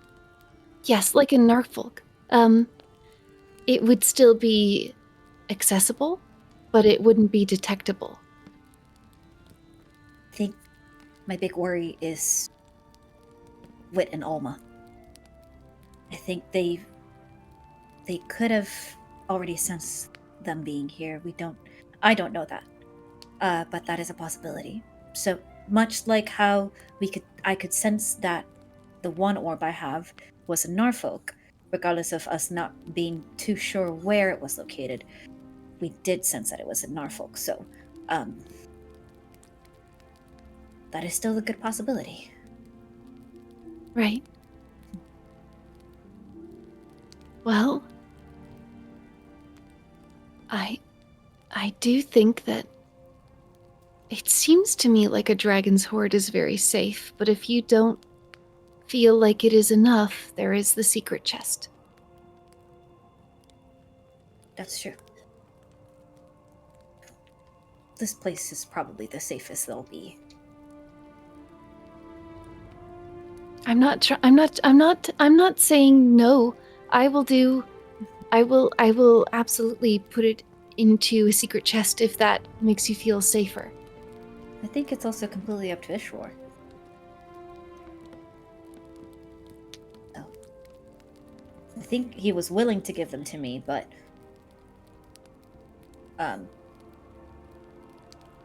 he did give me the option. I had it in front of me. I said no. So, I'm happy that you got to talk to your dad. me too. I talked to my mom too. She is excited about meeting everybody. Also, my dad is not too excited about us traveling with Whistle. That does make sense. Who would have thunk it? Actually told us to be careful. I don't know what that means or what to expect, but I think Whistle's turning a new leaf. I am not in the Fortunately- business. I'm sorry. Go ahead. I'm just not in the business of judging people for their pasts. Yeah. And Theo's gonna lose a horn. No.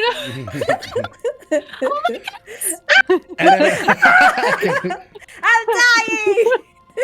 There comes every point in a young tiefling's life where they have to shed their horns, and the new set comes in. It happens. Both of you take an inspiration point for that scene and for that joke. It was delightful. Okay, Whistle. You hear a much more sturdy on your door. Big knock. Yeah, I think Whistle probably maybe was awake for a bit. I think he's like one of those guys that stretches in the morning and stuff, limbers up for the day. He's just finishing, puts the cloak on and everything and makes his way over to the door and opens it. You open it to see Abbott, the Warforged individual that you met outside of the castle, the one that you could not maintain eye contact with. Immediately fights the impulse to close the door, but holds it open. Morning, Whistle. How are you? Good morning, Abbott. You remember my name. That's nice. I pay attention. Even when you're trying not to, it seems. Can I help you? Yeah, I'm just curious about the cold shoulder. It seems you pay attention too. That is my job. And I was not informed about you when it came to the group. I was expecting a vampire and an undead knight. You don't fit either description. When it comes to Lazuli and her safety, I take that very seriously. Well, in that case, we have something in common. I take her safety seriously too. Good. That is a wonderful start.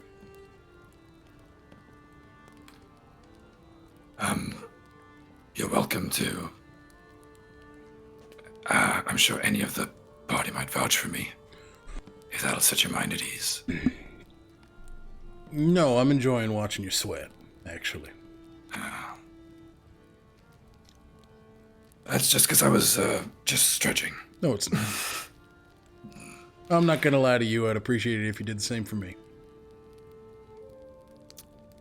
Plus, I know what books were checked out of the library last night. It's not often that people come in here looking into ancient societies and soul-forged individuals.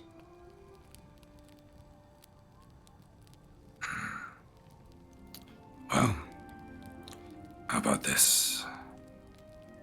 If you want me to be honest with you, you start by being honest with me. I have been. What do you suspect? I suspect that you've been told some things that make you nervous. Expectations have been placed in front of you that you fear you're never going to live up to. That you're going to have a mantle placed upon your shoulders, and oh man, you are so sure you're going to fail. That you'd rather run from it then look at it. That you'd rather be Whistle than who you are.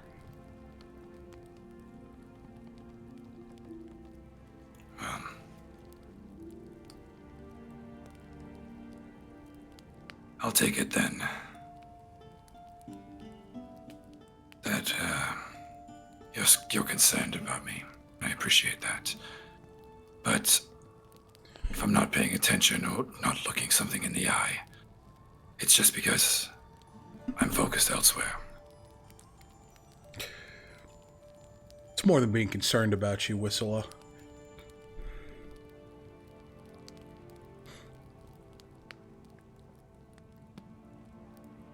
When I was born, I was told stories about the person you're reading about. I hesitate to say you, but I appreciate that. I think that fate and destiny have this way of finding whoever is needed. Be it the people we expect or the people we'd never even consider. I often think it's the latter. And that's what makes it all so exciting. Now, if you are, or if you choose to be that person at any point, it'll do you good to travel to Drukamesh. Drukamesh. Yeah. And theoretically then, what would I find in Drukamesh? You'd find a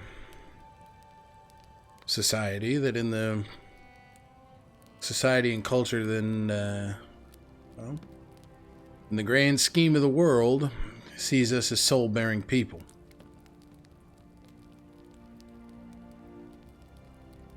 Sees us as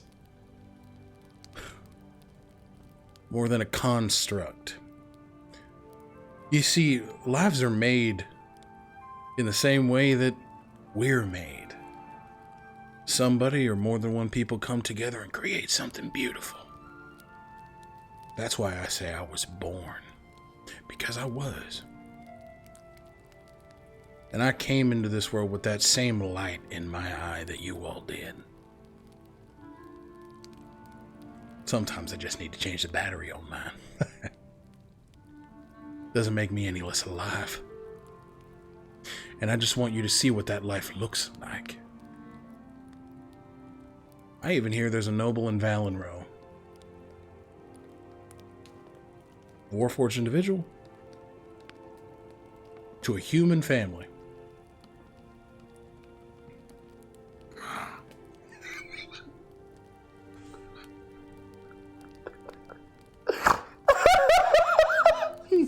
I told y'all, motherfuckers, I put this shit in the world and it exists. Anyway. So, I think it'd be good for you to travel to Ulcas. And you're like, I've been there, it didn't go well the last time. Valenrow and maybe Cambiliard too. Okay. Some helpful insights. Thank you, Abbott. Yeah. You've given me perspective.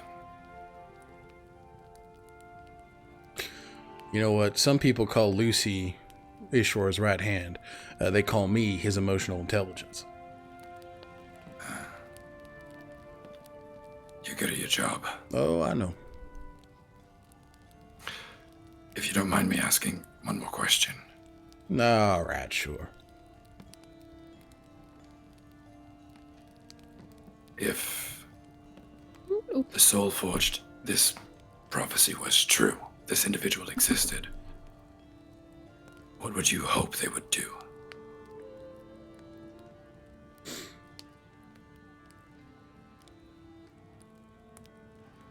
I would hope.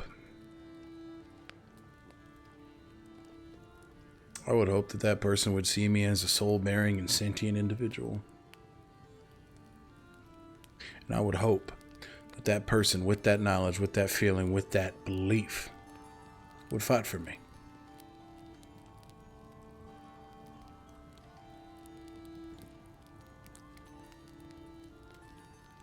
Very well.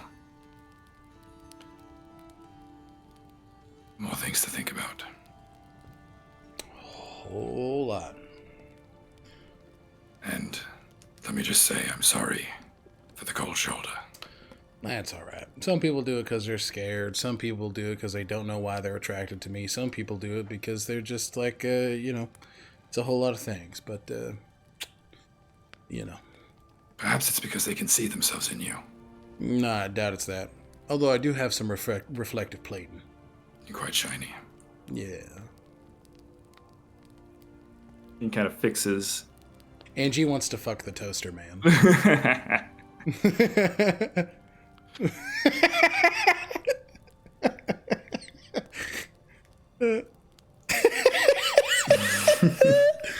It's the reflection joke. Yeah, the reflection joke was good. It was really good. Leave them alone. I'm coming for their neck in about an hour. All right. Well, yeah, maybe it's a whole lot of things, but I appreciate the apology. I accept it openly, and I see you as a welcome guest as long as your best interests, if your interests and your beliefs align with Lazuli's and Dr. Bellarose's and Mr. Marino's. I'm happy. Rest assured, they do. Good. I appreciate you looking out for them. Well, Lazuli's my little girl. So, I'm going to do anything to make sure she succeeds in this life. And Dr. Belrose is a good friend. And I really like that Spitfire Zeoia. So, you know what? I am happy to be here for all of them. And you've, you're inching your way onto that list. Whistle. Is your name really Whistle? As far as you're concerned, yes. As far as anyone's concerned, yes. All right. Noted. Well, down to breakfast you go, Mr. Whistle. All right. Yep. Nikolai's like, he read you like a fucking book. Yeah, no, God. Smashing. He does his job very well. Oh, yes. Yes, he does. Real quick, Yeah. I just got to ask Nikolai. I never asked you. Do you prefer being in a dagger form, or do you prefer another form?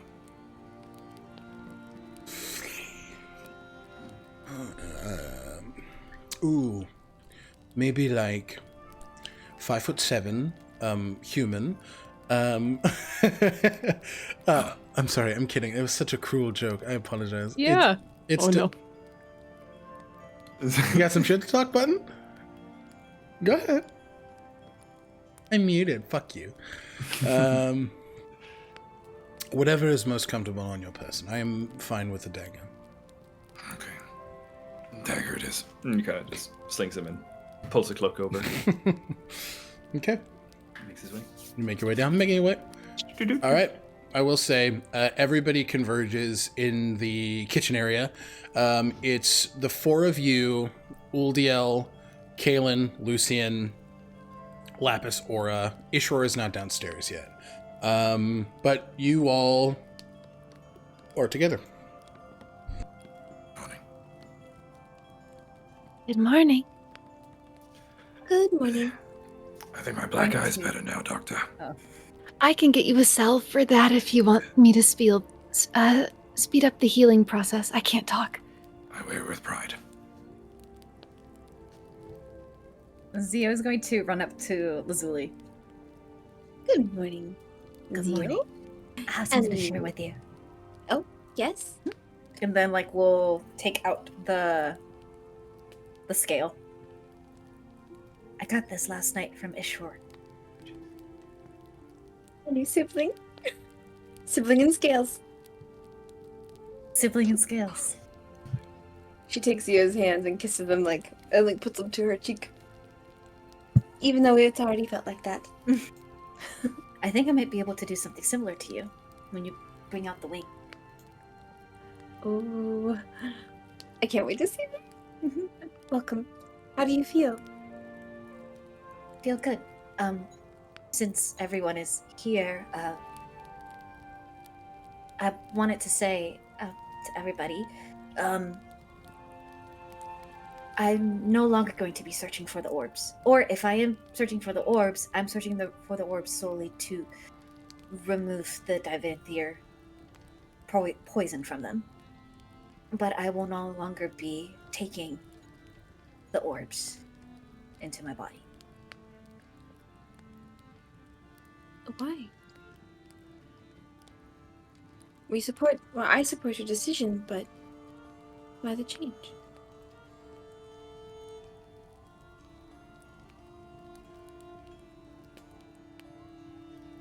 I really did feel like it was my burden to bear. In order for me to understand the people that I'm trying to help, I needed to also understand their pain. And seeking that power was part of that pain, but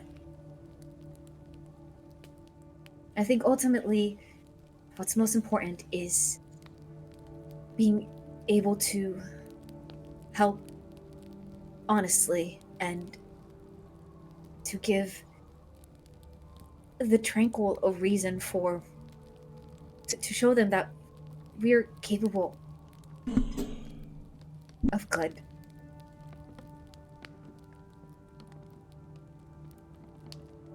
By my own means. Not by co-opting their own creation.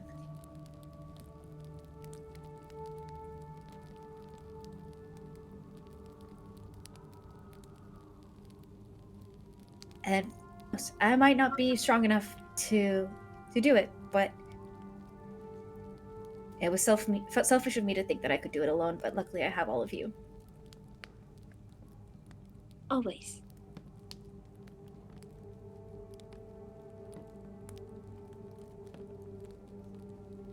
So, Yeah. Go ahead, Whistle. I think Whistle just locks eyes with you, right? And nods the head. Just reassuring. Smiles. It's a big wide smile. He smiles back. Snack that smiles back. Goldfish. Sorry. Is Whistle the snack that smiles back? A rare smile.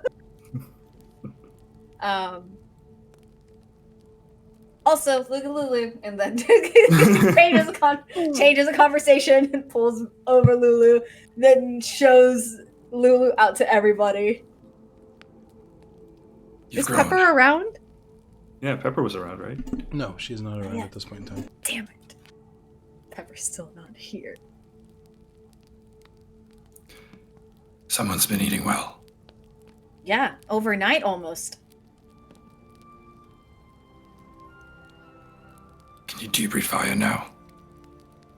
No fire. No, I think there's no fire breath ability. No, but I think. Let me see real quick. Because I think they can do spells. Ooh. You can cast your spells through her. Lulu can technically use Firebolt. So, yeah. Oh. You cast Firebolt through her. It's just like, yeah. She just opens her mouth. No, I don't think. Maybe not inside. Imagine magic missile with Lulu, but it's like a cat machine gun. It's literally Seal holding her like A cat. the Tommy gun at their fucking hip. Like, Oh, that's awesome. yep.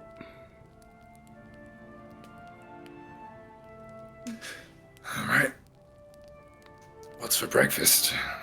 for breakfast? I'm starving. Lazuli, you tell us what's for breakfast. What'd you do? Let's see. We've got muffins and orange juice and this poutine type of thing. It's got potatoes and gravy with chives, and there's eggs there, and then hollandaise sauce that you could put on top. And then we have the saffron type aioli, very fancy. I raided the cupboards for it. And we have Earl Grey tea, Earl Grey biscuits, and Earl Grey buttercream sugar plum cakes. Wow. Zio's already like like filling up a plate, just like everything. Right behind you. Yeah. And toast. Toast. And marmalade. Marmalade. Yes. Also, the wine right outside is called Donut. She chose her name. Oh. How clever. Hmm. It's a good thing to be named after. Yeah. I agree. All right. Good job on your race. Hmm? I was wishing Zio a good job on their race. All right. You guys all settle in for breakfast. Yeah, Kaylin, Lucian, Uldiel, Lapis, and Aura join you guys. I will say, Lapis does lean over to you, Lazuli. Everybody can give me an insight check. Or not an insight, a perception check, please. Sorry. Can it be passive perception? Sure. I got 18. Okay. Passive. I rolled a 6. I rolled an 8. Great. Whistle and Echinacea are poring over their notes from the previous night. See, it's only one letter off in the spelling, Eos and the other Eos, and one's a dragon and one's a phoenix, and they miss whatever it is. I see. Zio, you're able to clock Aura looking very intently at Lapis. Sort of eyes squinted and brows furrowed a bit, just sort of like looking expectantly. Lapis just sort of leans over. Good morning, Lazuli. I hope you had a good night. Good morning. How are you? I'm all right. How are you? I'm well. Well, first off, I want to apologize for my behavior yesterday. In what way? I was rude. I was a bit cold, and I made my feelings your burden to bear. And I should not do that. And I will not do so in the future. I apologize. But I thought we talked about it during that conversation, that is something that I don't mind sharing with you, because I care about you. I think we can have a conversation about our feelings in a healthier way. Very well. One that does not me dumping my frustrations about someone who raised you and raised you well and kept you safe and did what I did not. It's not about comparing myself to Ishor. It's not about comparing Ishor to me. I understand that I owe him more respect. And I owe you much more respect. Very well. Thank you. How are you feeling now? Fine. She squints her eyes at him.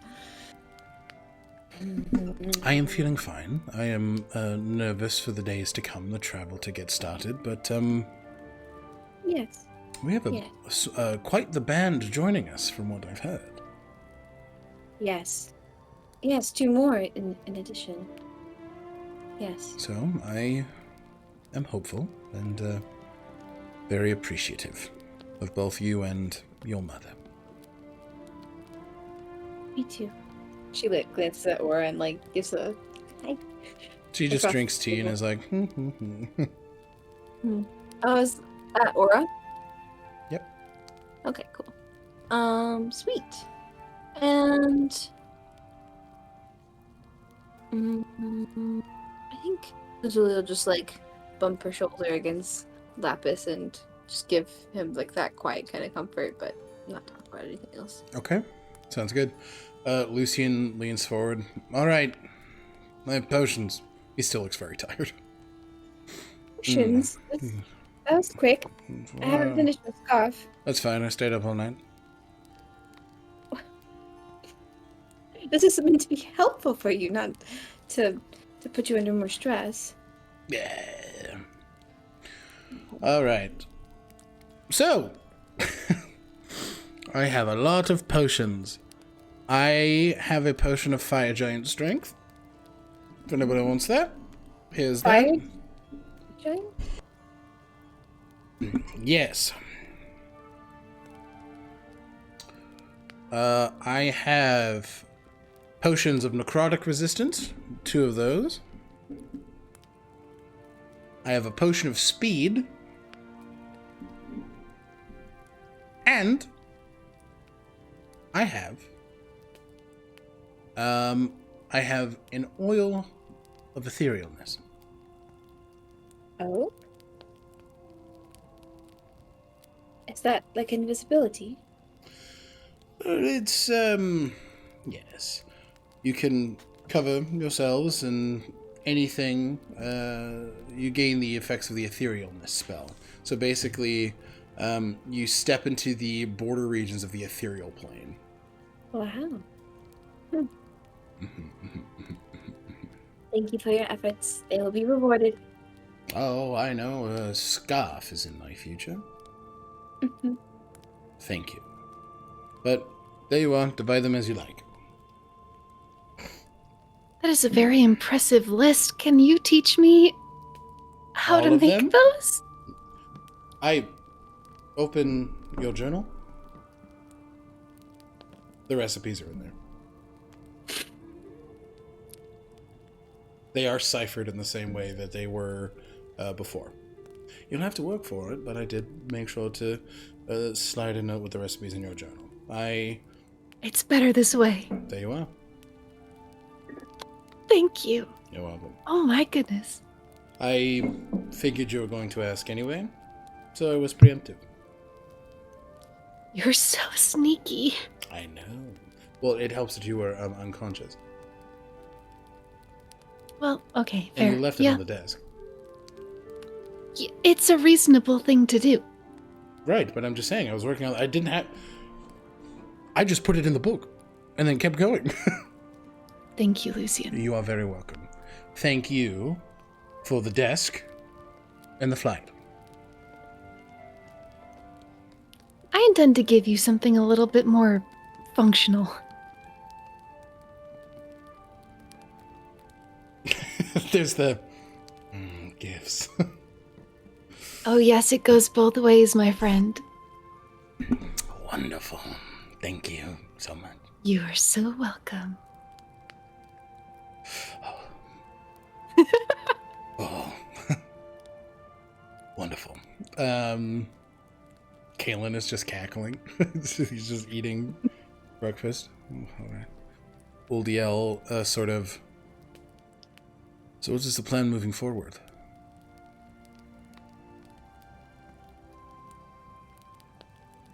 What day is it? The 12th? It Of is. Marpanoff It is the or the 12th of 13th? Marpanoff currently, yes. Whistle Well. kind of looks down to Kalen. Backing up to Cyberhome, right? Yeah, to start making our way. It's going to take us a bit of time to get there, so we have a bit of travel ahead of us, but I was going to start getting the carriage ready after breakfast. I can help you. Wonderful. I believe our intent is to preempt the Circle of the Umbra on their travel to Cyberhome, to get the sliver of Shar's divinity from them and keep it safe somehow. And then trick the folks in Cyberhome into thinking the Circle of the Umbra is attacking them. It does sound like some winter court shenanigans, and that is fun, I must admit. You can be invisible. I'll make you invisible. You can learn cleric magic, correct? Yes. I have some spells I might be able to teach you. I was privy to your spa the other night. You all have decent form, but I will help how I can. Being honor bound and all. Thank you, Oldiel. Of course. We could do that over the course of travel if you like. I would be honored. The first time this very cold winter Eladrin woman has, shown a smile. She looks at all of you. I am excited to, be on the first proper mission with you all. Cleaning the humble abode has been wonderful, but I am excited. I know that the Shadow Court has done wrong to Kolyada. So perhaps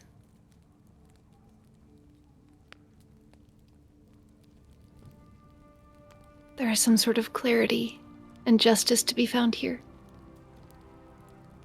I assure you, and I assure everyone, that I am not rushing to my goal's ends. I think that there will be much clarity given in this endeavor to understand that the Shadow Court will be present as well as the Circle of Umbra. I think there is much to learn. And with that, we are one step closer to our shared goal. But the journey is one I am excited for as well. You have all, I have seen you all in action for a bit now. And I will be honored to be at your side. Especially in what I imagine will be wicked battles to come. She's she's fucking amped.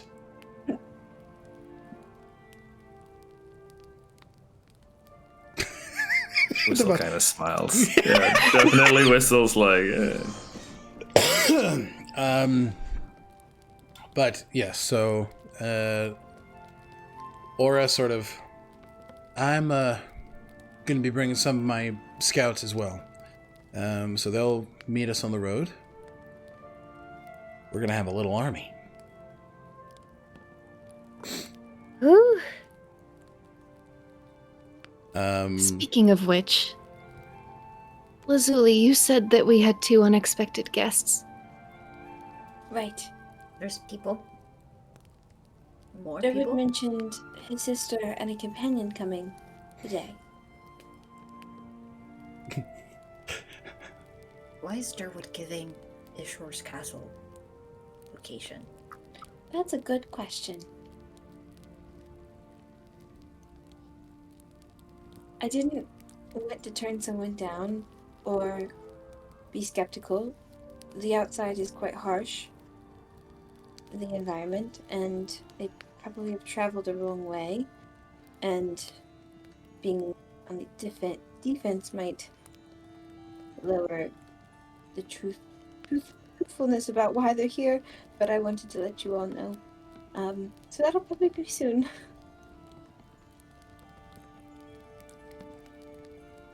But hopefully it'll be helpful, and it'll be good.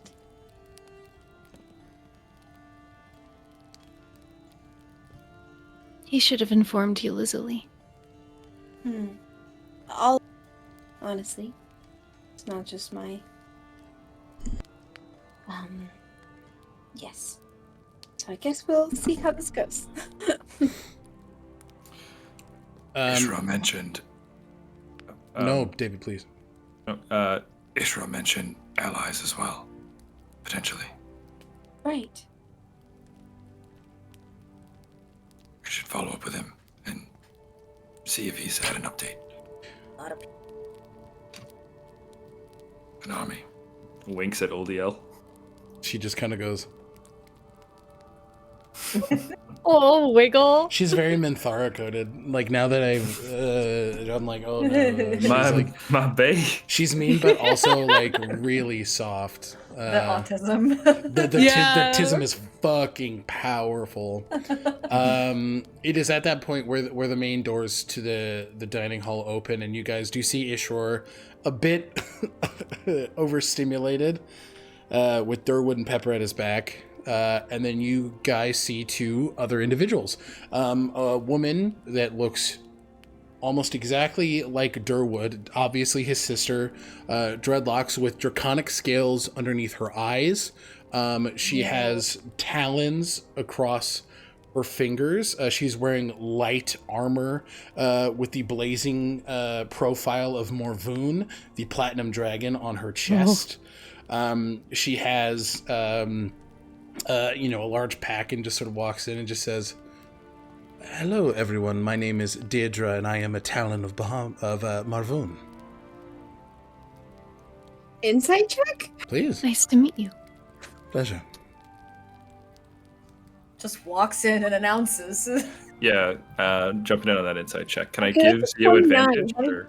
Yeah, I feel like we're all on high alert. Yeah. If everybody's rolling insight, everybody can roll with advantage. I think you're all vibe checking and looking at each other. You're like, Marvin and Bahamut, and I don't know if that was intentional. no. That was a mistake on my part. I'm going to be very Okay. clear. But Marvoon is Bahamut. Yeah. Just a 14. I rolled a 10 with advantage. Damn. Yeah, 14. 29. 29? David? 10. Shit. Lazuli, what are you trying to glean here? Nobody else gets shit. What are your intentions? You see a very similar, like, honorable nature, akin to what you've seen in Durwood, particularly when you all approached Omar. There is very much this pride within her, this desire to help, and very much this excitement regarding where she is currently. You see her kind of looking back at Ishor and being like, "It is a beautiful place you have here, my lord. Wonderful, truly. You absolutely embody the Platinum One's resplendence." Jesus, And how did you? thank you so How much. is she responding? Thank you so much. I appreciate that. This is somebody who's very clearly a fan of Ishor and like very excited to be talking to an adult dragon, and Ishor wants none of the attention. She's asking like, "Oh my god, did you construct this out of clouds yourself?" He's like, "Nope. I got contractors. They built it. They helped me. Thank you. Would you like breakfast?" "Yes, where are you sitting? Where are you sitting? I would like to sit next to you." "Head of the table." "Wonderful. I will meet you there." She walks. "Hello, Deirdre." She puts her hands out to whoever will take it first. Whistle. Whistle, wonderful name. Zio. Zio, pleasure. You must be Lazuli. I've heard about you. Good to meet you. And What? yo, Echinacea. Echinacea. Lazuli was saying something. Oh, sorry. I was being confused. That's all. Oh, fair enough. You guys can tell as you get a closer visage of her, you see what looks like a halo that is sort of translucent behind her head, made of two draconic wings that sort of fades in and out, making her Aasimar lineage very clear. Aasimar and draconic sorcerer? Oh no, she is a barbarian, Oh. but she is a draconic touched Aasimar. Oh, wow. You are radiant. Thank you. I take after Resplendent. Marvon himself, and I look much better than Durwood. All right. Oh, okay. Pepper's she- like, ha ha. Does she look older or like Yeah, younger? than she looks a Durwood? bit older than Durwood. Older? There are a few more lines under her eyes. Like they're much more like scars that have like settled over time. Like she's very, very much older than Durwood. You're funny. So Deirdre takes a seat, and then you all see a very tall and large what looks initially like a tiefling, but as you look closer, you see elements of a shifter. These tusks that sort of push up from the bottom lip. These horns, akin to Zio's, kind of shorter but up and vertical above his head. This like swept back salt and pepper hair with this large beard. Very strong and sturdy features, a wide set and often broken nose, with these very calm yellow eyes, like the eyes are akin to a flame right before it goes out. He's wearing what looks like hunter's attire. It looks very piecemeal. It doesn't look like heavy armor or anything like that. He stands at about 6'8". He's quite built, a bit portly, a bit of a gut on him. As he sort of walks forward, he has a tail akin to a tiefling, and he just sort of... Hello, I am Isandro. Once shaman of the Isle, now wanderer of the worlds. Welcome.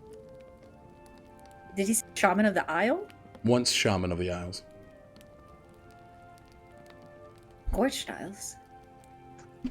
Does Zio know what a shaman is? Like a shaman of the... Absolutely. You know that shaman of the Scorched Isle commune with the natural spirits of the world. They listen to their plights, they tend to their lands, and they look to uphold a peaceful relationship between the spirits that have lived here long before humanity and the people who now occupy the world.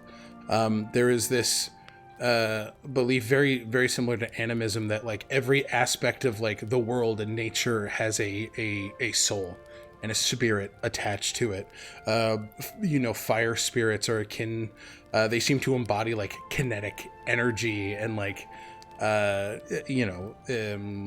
wind is freedom and being carefree. Like they're different, and there are different concepts of like life and living that apply to these natural spirits.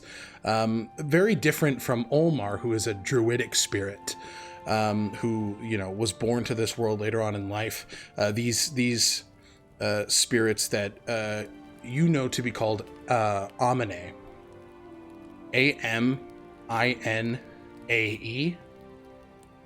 to be like one of the first denizens of this world.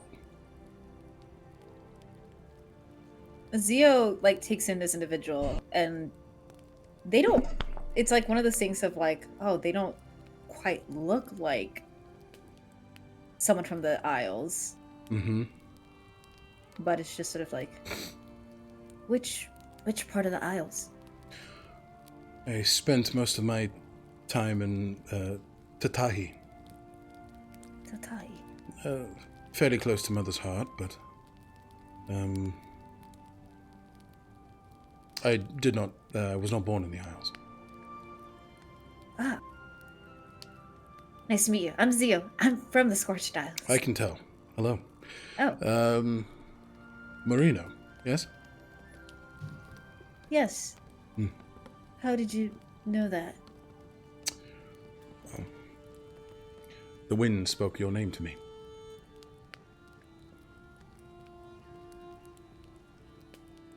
How did it do that? Well, let me sort of leans. Would you like to show yourself? And say hello. Understood. Unfurls a finger, and you see as he takes out a small berry and like places it at the tip of a talon on his finger, and you see as the wind or like the air in the space begins to shift, as this very akin to clouds, like this very white and gray, almost akin to like a hare, like a rabbit, plops onto the hand of Isandro, but it has these large wings that sort of wrap around its person. Its ears sort of have these feathered accents, and it has a long tail akin to like a sparrow. You see as it comes over and just nibbles. A rabbit nibble, just very like gentle as it eats the berry. Sort of looks. Oh, they can see me now? Yes, they can. Would you like to say hello? Yeah, all right. Hello. Hi. Oh, this is and then it lifts Lulu is like, I can do the same. Not as cool as that, but Lulu is cool, is way cooler. And it's like, I'm very excited about this, just showing off. The small air Amine sort of leans down and just, hello. Do you all enjoy flying? Yes. Well, would you like a fun fact? Thanks. Yes. When you're gliding through the air, we're the ones pushing up against your wings. Flying alongside you, making sure you stay afloat. Because everyone deserves the freedom to fly. And when you realize you can tap into that potential, well, we're there flying with you. And Zio, and Echinacea too, like the flight that you guys experienced, that physical essence that you felt, you go back into your memories, and it's odd, now that you're aware of these Amine, you recall seeing them. These small creatures, Echinacea, you recall these small spirits helping you by putting these little clouds underneath your moats. Zio, you recall as you were pushing through your flight with Donut, there was a little propel under your foot as these large, like, jackrabbit feet just, like, pushed you upwards. Like, they're dancing around all of you as you guys are sort of moving through the world. Thank you so much. You're welcome. No one ever says thank you. Thank you. Same as fairy flight? Like, Yeah, absolutely. It's the same thing. Like, underneath your wings, Lazuli, like, as you're kind of... You recall last night when you were communicating with Lucian and you were kind of flying in the air. Like, you just... Two of these small little spirits just sort of, like, at your side, walking... akin to how Pepper walks with Durwood. as someone who has been flying her whole life, Lazuli, like, is, like, tearing up, watering. And, like, it was you? Like... Well, not You know the me. last if you guys have seen The Last Unicorn, when the one chick finally gets to see the unicorn, not in the angry way, but like that like shock. She's just like Got that Gru face. Yeah, like, and she's just kind of taken aback and in shock and like, just like, yeah, she's moved. Well, yeah. We can't say thank you because we can't see you. Well, now you can. You just have to look Zio- hard enough. Zio looks at Isandro's face, and what is his expression like? He's very adoring of this creature. I think that, like, there is, like, akin to the same way that Oleander looked when they were tending to nature, and speaking to Olmar, that experience that you had. There is this adoration for the natural world around him. There is this care, and there is this conviction to ensure that these things continue, that these things are cared for, and that these things, that these Amine are given what they need to thrive. Thank you for showing this to us. Yeah, they like to be seen. It's just not often that they're given the opportunity to be gazed upon.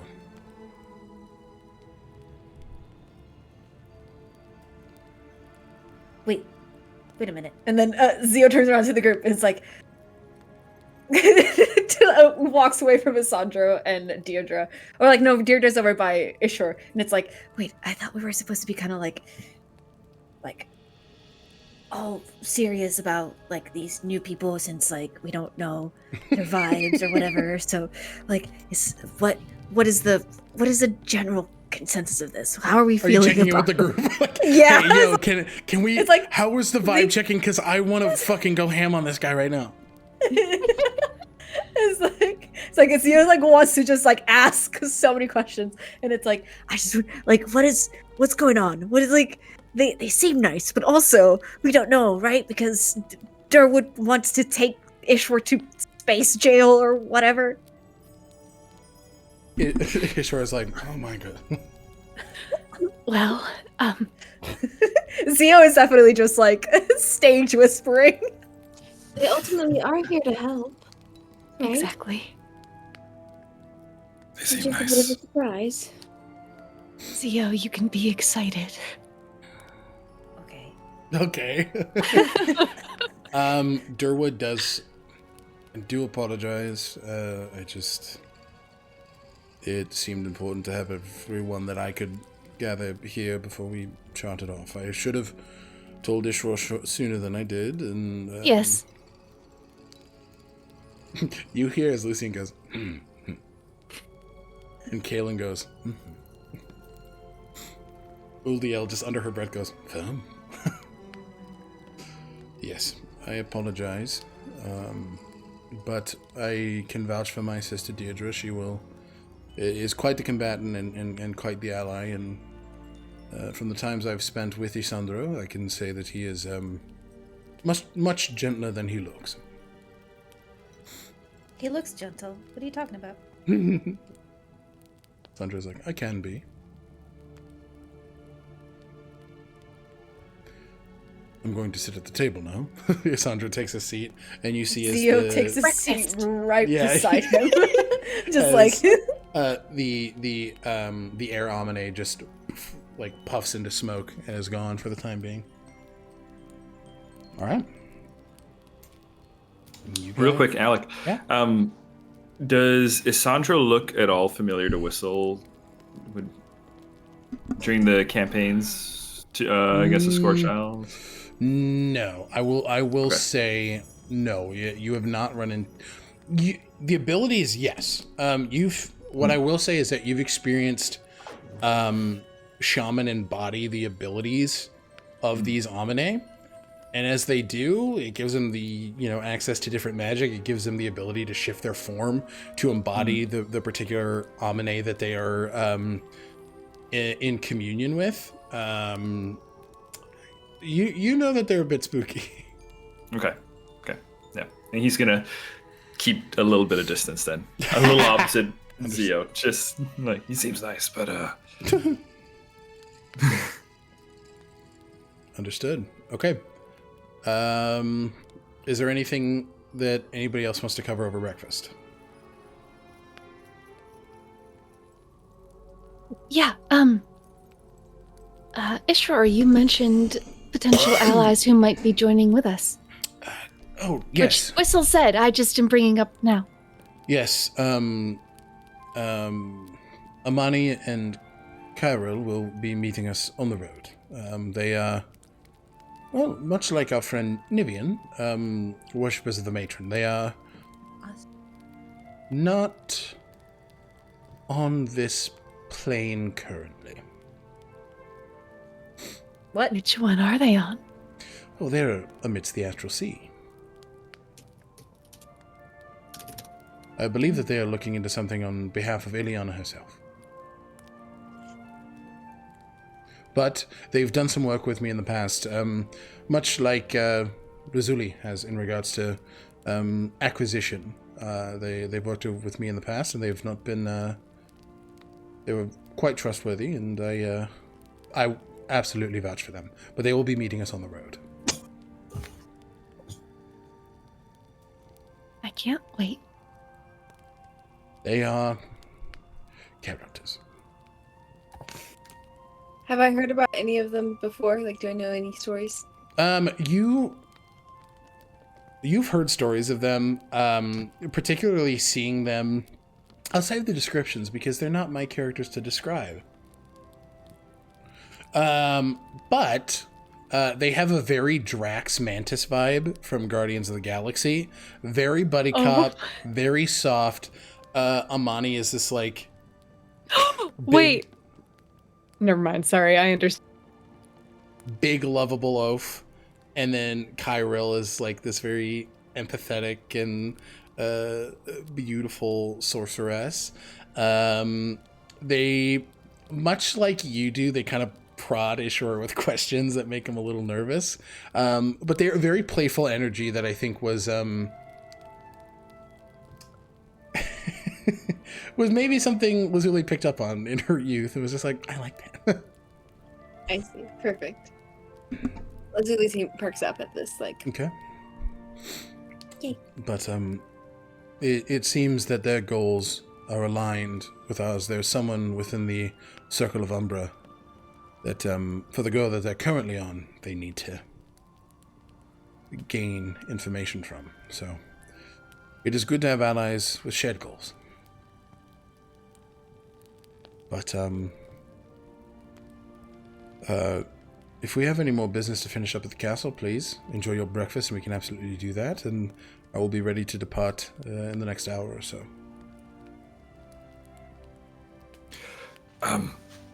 Ishro, would Yes. you happen to have any sort of equipment or anything that might be useful? Anything that comes to mind? Care to be more specific? Things and means of weaponry or I don't. protectives. I don't hold weaponry. I don't have an armory or anything like that. But Fair enough. I can find some things in my lab and my workshop that could be of use to you all, in regards to defenses and emboldening your current abilities. Anything you can spare. I'll be sure to look. Is there anything anybody would want specifically, like more magical capability, more physical resistance? Is there anything that appeals to anyone? Above table, real quick. We can do a meta minute here. Sure. Do we know if there was like a specific damage type? I think necrotic. We already got a couple potions of that. Yes, but Lazuli is vulnerable to necrotic and radiant, so above table, getting like maybe something permanent for that Yeah. could be good. Yeah. I think kind of going in on that damage type would probably be protectives around that stuff. Yeah. Focusing on necrotic resistance. Okay. Yeah. Anybody else? This maybe- is an opportunity to be selfish, so I implore you to do so. Maybe- Are we solid on our identity? Like, do we have everything that we need to disguise? We have to make those still unless he has something. Mhm. Okay, so I feel like something like that would be good. Something for okay. Disguise. Mhm. Okay. Anything with maybe like light sources? I'm thinking like daylight spell scroll or something. You're thinking about Act 2 and Baldur's Gate 3. Cast daylight, the darkness can't touch it. Okay. Oh, boom. Anything else?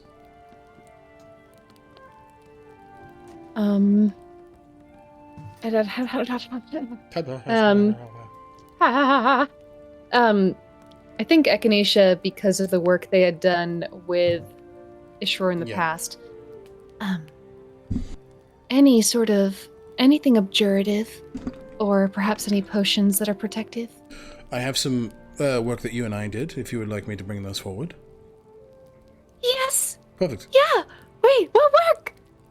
Well, they are some protective adornments, and, well, one of them is very cool. It's an amulet that each of you would be able to wear, and once needed, you could, well, let's just say it's a big-time heal buff. It's Whoa. basically an amulet of heal. Oh my God. I'll bring You're those. so talented. You are talented in your own right, but yes, you were. Ugh. All right. I can go grab those now, if folks are done with breakfast. Or eat as you will. I'm stressed, so I'm not hungry, but I will grab what I need. Oh, sure. It is. All right, and I'll make sure to bring notes of those things as well for you. Thank you. You're welcome. All right.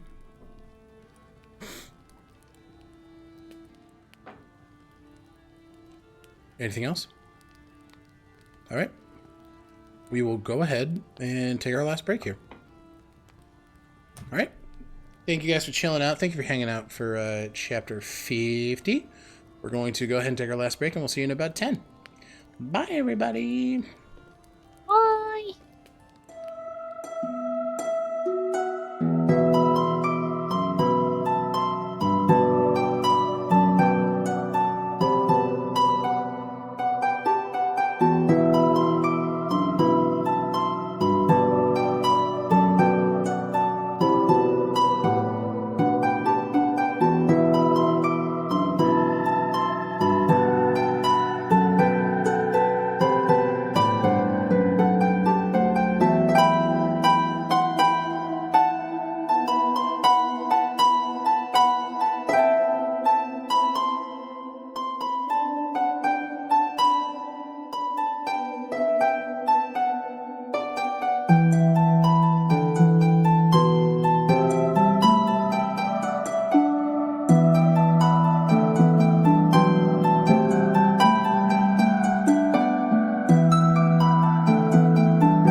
welcome back. Before we dive into the adventure, Button has made an audience poll for Chapter 50 that I just put in chat.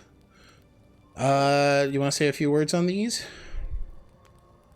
I make these for funsies, and I have them from previous sessions and different points in the story, and I like to compare answers as we go along to see how opinions and perspectives of these characters have shifted. Bing, bang, boom. We would love to hear your opinions of the characters as you've seen them here. Thank you, Ben, for making these, and thank you guys for tuning in and hanging out. We're so happy to be back. All right, there's that. So, you guys finish up your breakfast and begin to start getting ready to head out of Ishor's castle. You all take the time to kind of gather your things and get prepared. Is there any last minute stuff you guys are doing? Ishor has dropped, each of you have an amulet of heal at your disposal. The item is in the text chat. And Lazuli, you are given armor of necrotic resistance. That is not attunement. Thank you. And the rest are, Ishor just kind of says, there's some things that I'm going to make, but I'll make them on the road. Those will be my nightly activities. I will craft with you. Yes, perfect. I would love that. All right. I will not take to the sky. That doesn't seem wise. I will ready my carriage. Do you want to be in ours? I guess if we're parting ways after Cyberhall, maybe having two is wise. Although you can fly from there. I could fly, but I also I'm not quick to have people be like, yes, a silver dragon.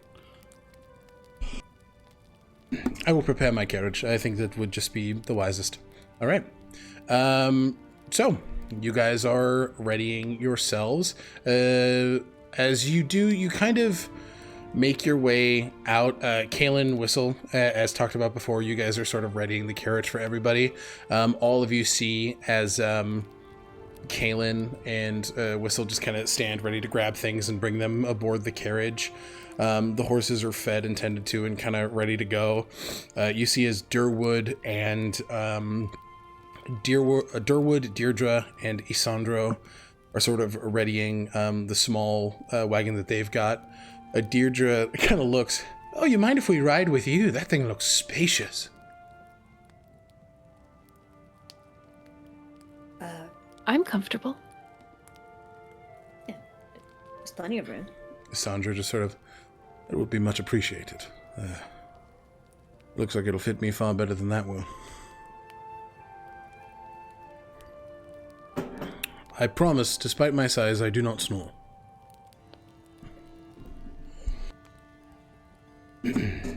Isandro? Yes. You mentioned wind spirits and fire spirits? Are there other kinds of spirits? Oh, there are many kinds of spirits. There are stone spirits, there are light spirits, darkness spirits, there are water spirits, ice spirits, and anything you can imagine there's a spirit to it. Rain, starlight, the sun, the moon. The shamans of the Isles believe that every part of nature, a spirit is attached to it. You see as Isandro sort of looks at your terrariums, there are even flower spirits. You see as he looks, he plucks, you guys are still within the premises, he looks, and Zio's correct, pulls up the flower and just sort of leans forward. Would you like to show yourself? Yes. I do have a request. Does anybody have a bird? You see, each spirit has their own thing that they enjoy, and flower spirits like birds. Echinacea pops their halo. Oh, sure. Just of the tiny birds. Yep. That circle their head. As the birds come out, this you see as the flower almost opens, like reopens, despite the fact that it's already open, all of you see as this like secondary version of it sort of expands as this small, almost very Fey-like in imagery, where like it has this very beautiful face where like the seeds in the center would be. Its leaves sort of extend out to have hands and arms, and it just sort of looks very pretty birds. Echinacea will kind of scuttle under his hand so that their birds fly around the flower. Yep. Oh, wow. Yes, hello. You see, people often think that flowers don't like bees and birds because they pick at us, but they make everything make sense. They make it work.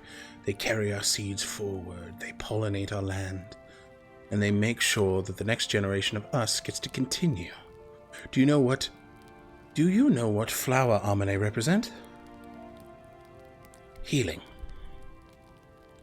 Community. Togetherness. You don't often see one flower alone in the wood. You see them around companions. We bring life to that human concept.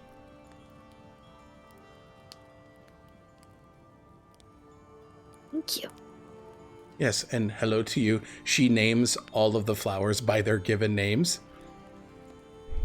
Rivden, Claudette, Heather, Jonathan, Delilah, Claudette, Heather, Delilah. Jonathan. Yeah. Pleasure to meet you all. Rivden.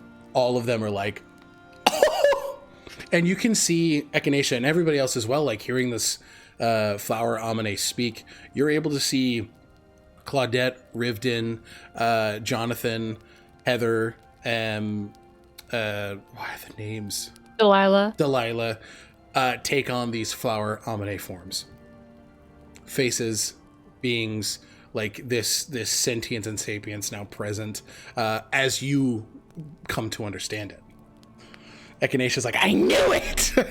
Echinacea holds all of their terrariums, like keeps them from orbiting themselves for a second. Like, I knew you were my first friend. Oh yes, you knew it, and we're all right here, and we couldn't be happier. Thank you. You know what? You saw us before you even knew what we were. Thank you. Claudette is like, I knew that you were very smart, and you knew that you would see it. I knew it. It would be good. Rivden and Heather are just kind of like, this is great. Isandro just sort of leaves you with this spirit and like picks up a rock. Now this is a stone spirit. Does anyone have snacks?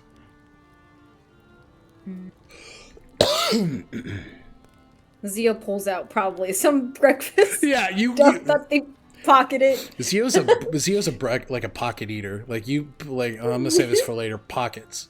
It's the chipmunking. Yeah, chip. Oh my god, yes. Oh my god, Zio is totally a chipmunker. You see, as Zio, you bring out these snacks and sort of walk forward toward Isandro, and at this point, what looks like a rock, you see just this, as a little almost pangolin head pokes out of the rock shell. Well, that looks good. Do you mind if I have some? It's an Earl Grey cookie from one of the ones that. Oh, that's really good. He just goes hammer on this cookie. I'm a stone Amine. We represent, well, rest, reflection, and some like to say laziness. I like to think of it as sleep. Just be a rock. Just be a rock. Listen, there are all moments where we have to be still, where we need to stop moving. We represent that stillness. Taking a moment to reflect, to just be. So when people say they slept like a rock. Oh, they slept like us. People think they came up with that on their own. They didn't.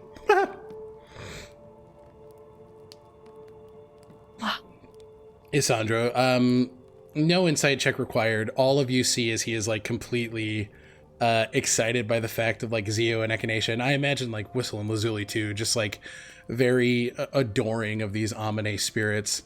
And he's just like, well, I garner my specific power from the Amine. I speak to them, I learn their will, and I look to bring it forth in the world and maintain balance.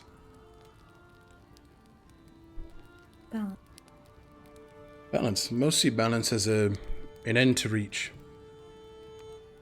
It's a thing that we will always be doing. You can't achieve balance. You can maintain it.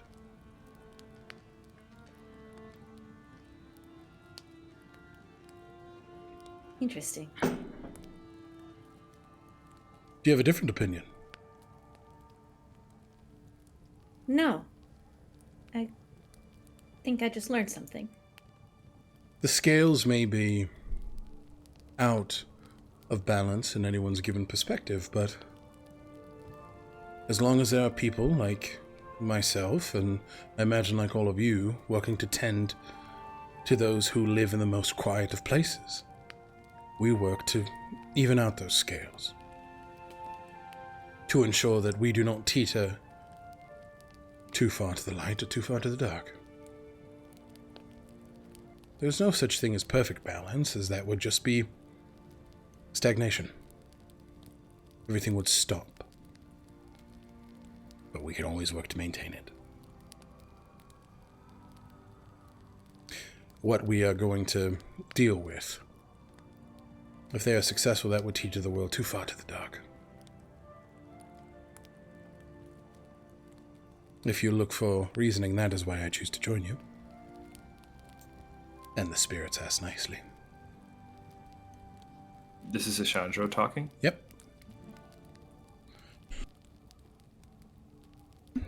How do the spirits know when something is out of balance? They feel it. If there's something encroaching on nature, they feel ill. They take on the state of the world around them. They feel depressed. They feel angry. Human emotion is not only human emotion. It is something that they feel on a level that we cannot comprehend. Like Omar. Yes, akin to guardian spirits. The way that the land and the world is treated. When people are happy, the spirits tend to be happy. When they're not, spirits reflect that too. It's almost akin to the Feywild. States of emotion. It's not nearly as intense, but it is important to listen to those who cannot often be heard.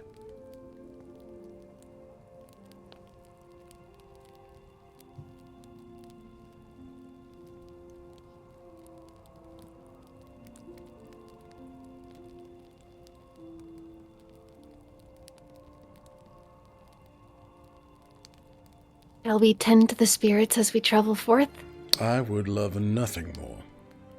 And I will say, you will all see me do some questionable things physically. I want to assure you that I'm fine. The spirits are fine. It just looks scarier than it is. And I suppose with the enemies we're going to meet, it should look scary.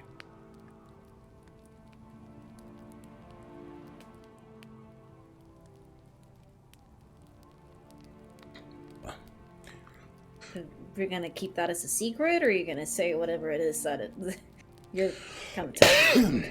Well, I can just manifest some of the physical traits of these spirits. We work in tandem. They change my Partners. form. Partners, yes. So it takes a lot of energy. I'm assuming you can't just show us. If I showed you, I would have to sleep, and just in case something happens on the road, I'd like to keep that in my pocket. Fair. I would love to hear about what you all can do. He just starts kind of loading his things onto the cart.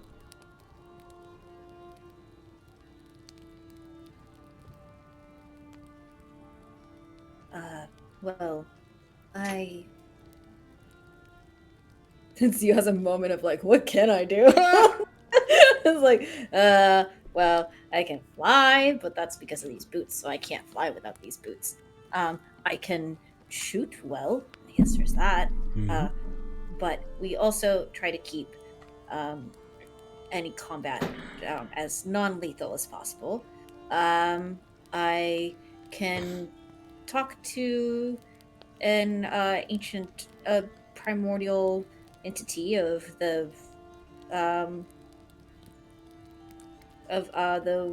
wind of the Vacron. Can also do that. And I have primordial orbs inside my body that, if I were to take more of, could make me blow up. Well, we wouldn't want that. No, I've made a decision not to go about that path. It's a wise decision. Well, maybe I can teach you to communicate with the Amine, and then maybe you can fly without boots. Oh. Is it something that you're allowed to share? Yes. I'm no longer a shaman. Not in any official capacity, but the Amine don't wish for their will to be secret. That's why we exist. To communicate it. To share it. To bridge the gap between spirit and mortal. So I would happily teach you how to fly.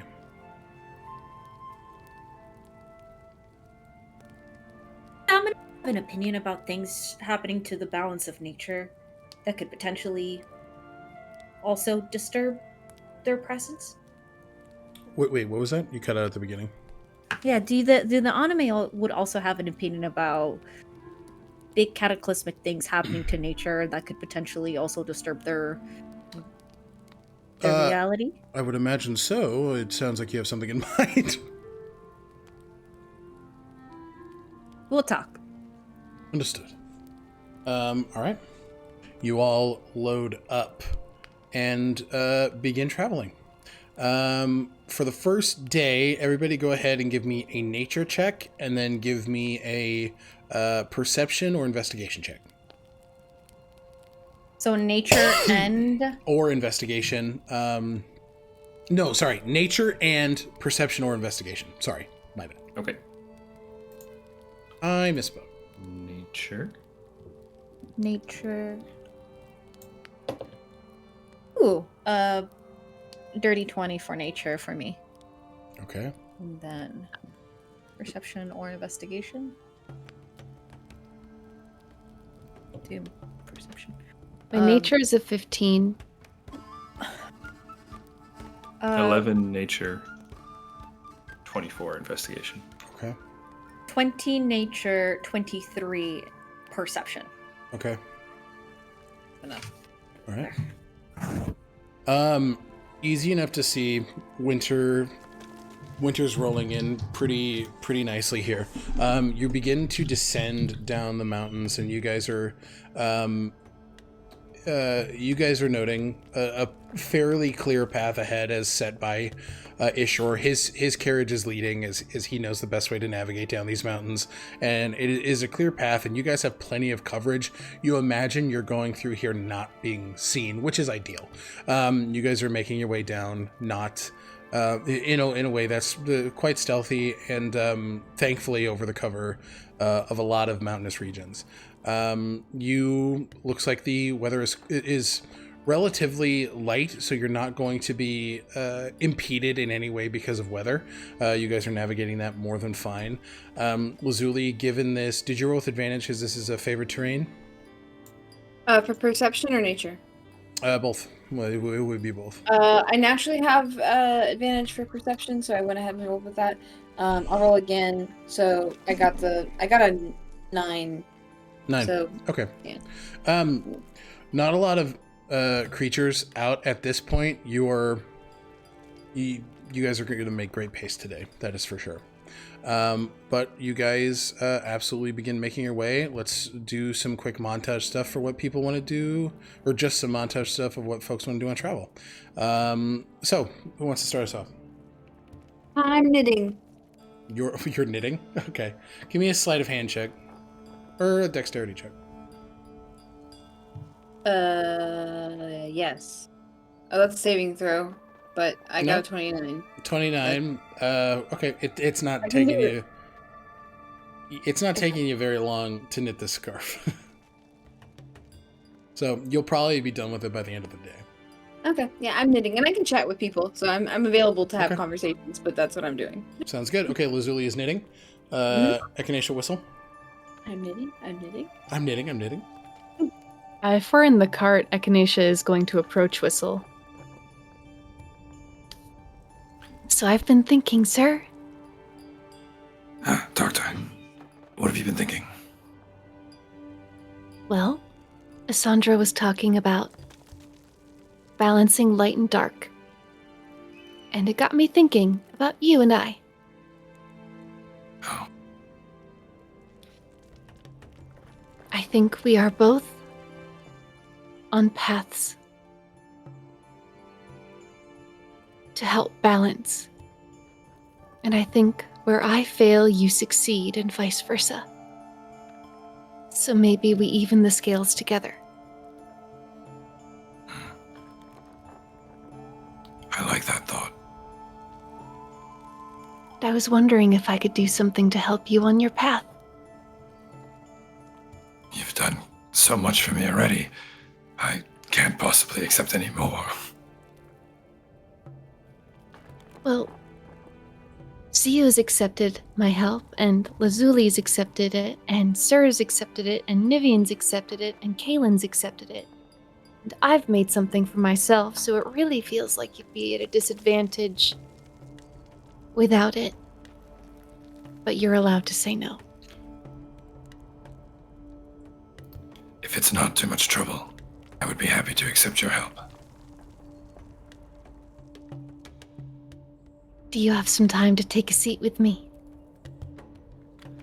I have all the time in the world. Can Nikolai be here for this as they settle down into a seat? Pull him out and just stick him kind of blade down into the seat. Like between the cushions. Yeah. Wow. Oh, thank you so much. And can Nikolai's sheath be here? Yeah. And he kind of takes off the cloak and unfastens the holsters. And he puts it down, pulls the daggers, the hand axes out, sets them aside. Echinacea will move Whistle's hand to Nikolai, one to the pommel, and then one to the sheath, and then they will touch the same. I don't pretend to know what's on your path, and as they start to speak, the rainbow sheen from an oil slick starts to form in the air. Lazuli and Zio have seen this before, Kaylin too, and it starts to swirl around their heads in this sort of funnel.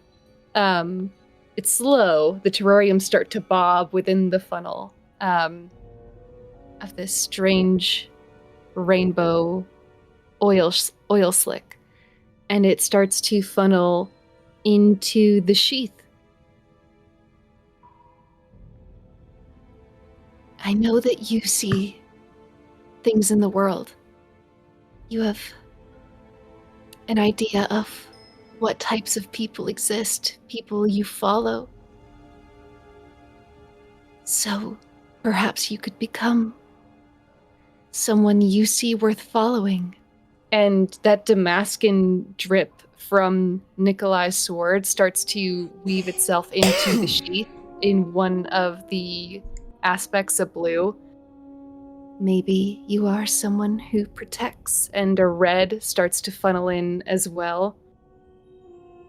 Maybe you are someone who picks up burdens so that others need not carry them, and this silver starts to weave itself in. Or maybe you are someone who chooses for himself. And this dark, soothing shadow, it's dark but not foreboding, starts to weave itself in as Aedwulf's hand rests on top of Echinacea's. That's so sick. Or maybe you become something else entirely. Sorry. Please?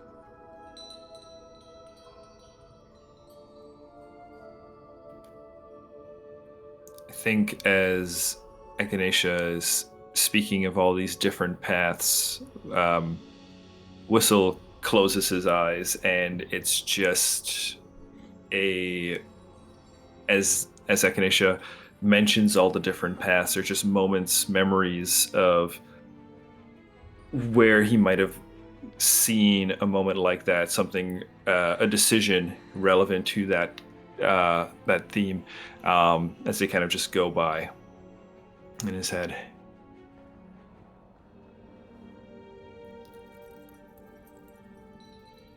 And I think all the hair on his arm is like standing on end as he kind of locks eyes with you, Echinacea, and he nods, resolved.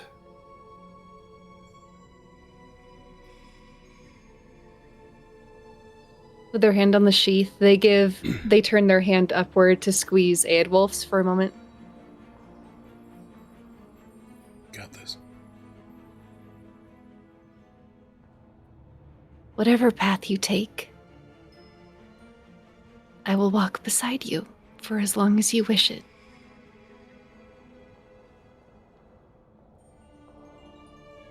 And I hope this will help you and Nikolai. Whistle.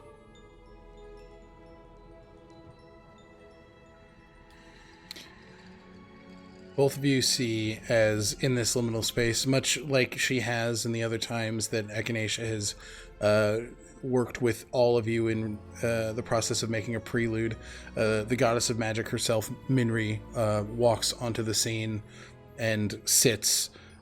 She regards you with much warmth and reverence, Echinacea, as she normally does. It's good to see you. It's good to see you. Better company since last time. I'm happy to be here. I'm happy to see you doing your work. You're new. She very Whistle is shocked, I think. He's this is really beyond what he would have imagined. You know, he knew Echinacea was powerful, right? But then to actually like see the manifestation of a god, I think he was kind of atheist a little bit before. as atheist as you can be, yeah. Yeah, exactly. You know, he knows they exist, but he never like followed one, right? And I think he's... Hello? Oh, I'm so rude. Oh, you're not rude. Minri, this is Whistle. Whistle, this is Minri. Hello. He's one of those. He looks at you, Echinacea. Eadwulf's like, it's really funny. It is wonderful to meet you, Whistle. Your Majesty. No, you can just call me Minri. Henry, it's nice to meet you. Colored past. A lot of weight on your shoulders and at your hip. The beautiful thing is that you get to decide what to do with it.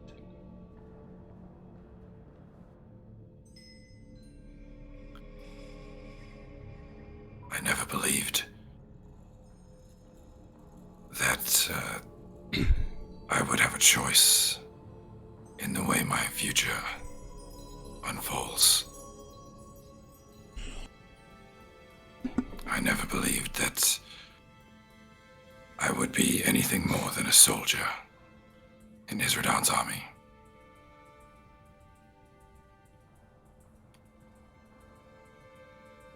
But I have found that other people believe that. Other people believe for me, and they're offering me that strength. And I'm ready to try to live up to that, I think.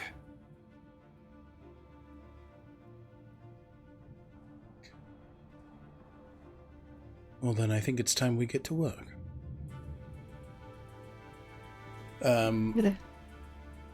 Please. For the record, Whistle, you're very easy to believe in.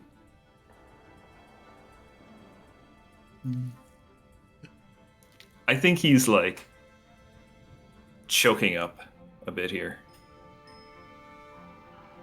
Echinacea will squeeze the hand that's on the pommel of Nikolai, just for a brief instant whistle.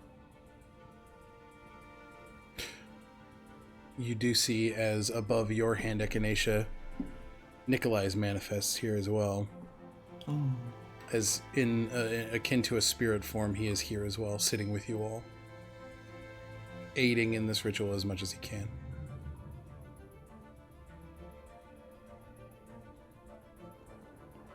And they'll take the time. All right. What does it look like, David, when the sheath for Nikolai is completed? When the sheath for Nikolai is completed. I'm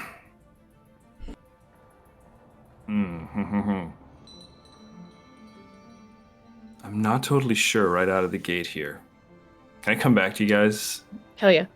Okay, I'm sorry. Absolutely. I gotta think about this. I don't apologize. Makes more than... yeah. I'm sorry. Please.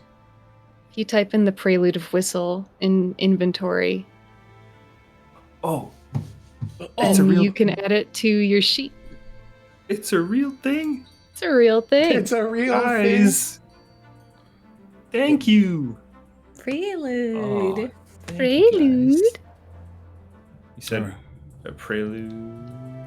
Or If you type in whistle, it might show up easy, Yeah. fastest. Because there are a lot of preludes in there. There are a lot of paths. All right. Minri spreads her 7 majestic wings across the lot of you as this magical starlight sort of dawns over you, and this lengthy ritual begins as Echinacea and Whistle are tied up in the creation of this prelude. Zio and Lazuli, you've seen this a few times before. You're pretty sure you know what they're doing. You're just kind of chilling. It's funny because Lucian hasn't seen it before. He's like, are they fucking all right? Oh, they're fine. What do you mean they're fine? Their eyes are whited over and their heads are leaned back. Usually that means bad. It's a very private and personal thing that is happening right now. I'm sure it'll happen with you too soon. What? You know the house moving castle, how like the old lady just like knowingly looks sometimes, she doesn't even That's speak. Lazuli. She's just like, Yo, yeah, because she's fucking knitting too. like bouncing around the carriage. It's like, it's none of my business. Interesting enough. I don't know if that'll happen. We'll see. We'll see what happens. I mean, I don't wish to Oh, impose. It will. It will. I'm pretty sure Echinacea would probably not let you go anywhere without one. They're called I'm preludes. surprised she has. They haven't done it sooner. Yeah, I'm surprised I haven't done one sooner for you either. But you have been quite rude. I have been quite rude, yes. Oh, it looks good, the scarf. No peeking. All right. Zio, what are you doing? Zio is, of course, I feel like they're joining in on this conversation, this little teasing back and forth. Mm-hmm. I think at one point they would probably try and go find Isandro. Yeah, because easy they're enough. interested. Yeah. Yeah, I'd say he's sitting up top of the carriage. There's this little seating area up top, and it would not be difficult to find him. Mm-hmm. Could I bother you for a little bit? You could talk to me. I don't think you'd bother me. You'd like to take a seat? Many people would disagree. I don't know. Well, I'm not one of them. Please have a seat. You just met me, so But plenty of time for you to change your mind. I may have just met you, but I can feel your energy. It's familiar, and it's not unwanted. Familiar how? I've known many young people like you on the Isle. you're free. You wish to embody that in all walks of life. You speak your mind. You're strong in your beliefs. And when it comes down to it, you are here for the people you love. And you don't make it quiet, nor should you. Wow. No, well, there's not much mystery there for me to keep from myself. So young people, how old are you?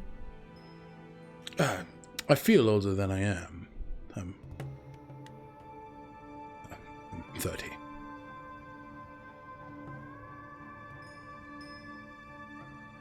So, what stopped you from being a shaman? It seems like you really love the anime. I love anime. Yeah, me too. There's this one called. Yo, There's this one about pirates. It's so good. It's too long.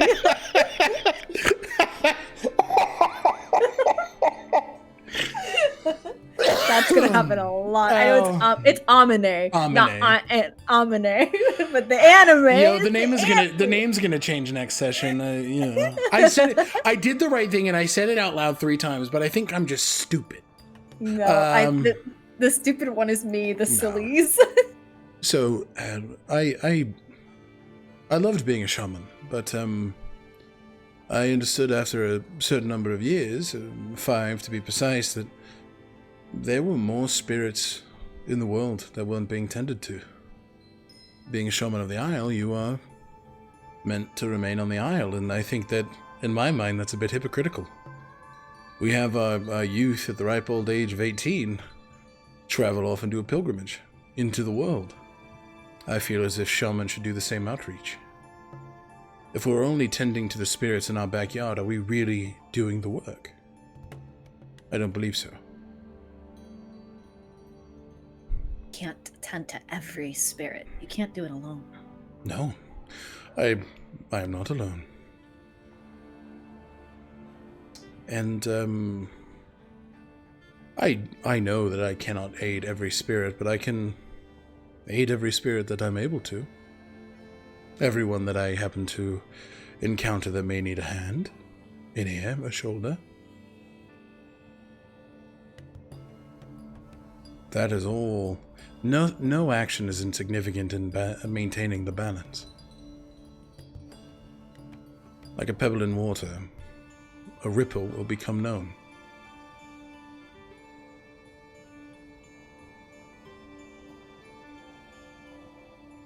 Have they spoken to you about anything precarious? More than just Sivaholm?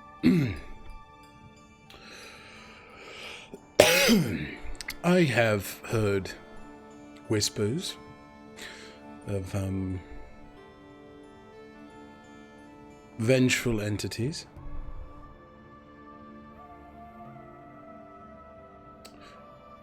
Vengeful how? Well, they think that because they aided in the creation of a source of magic, that they have the right to take it from people and to kill them for it. You know, it's surprising. I feel like you could tell that individual that they're Amine, that are very happy in Drifton. The addition of technology does not mean the absence of natural cohesion.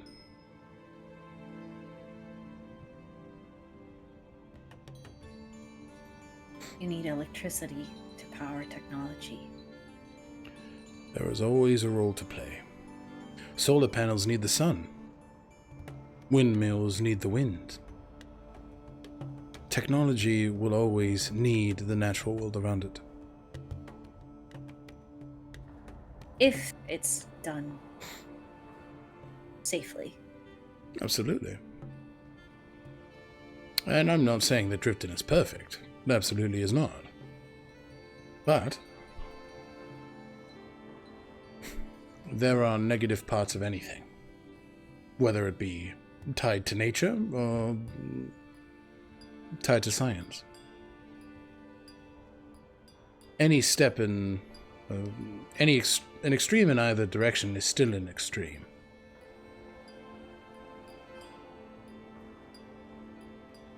Well, you seem to know a lot more than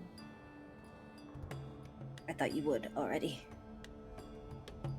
But that's not surprising, considering you talk to the literal world around you. Well, as you said before, it's better not to do these things alone.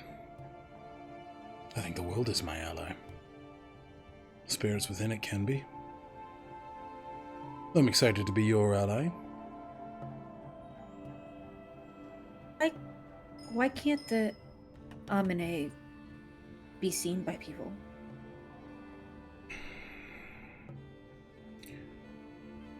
It's not that they can't. It's some Amine just wish to not be perceived, which is a understandable thing.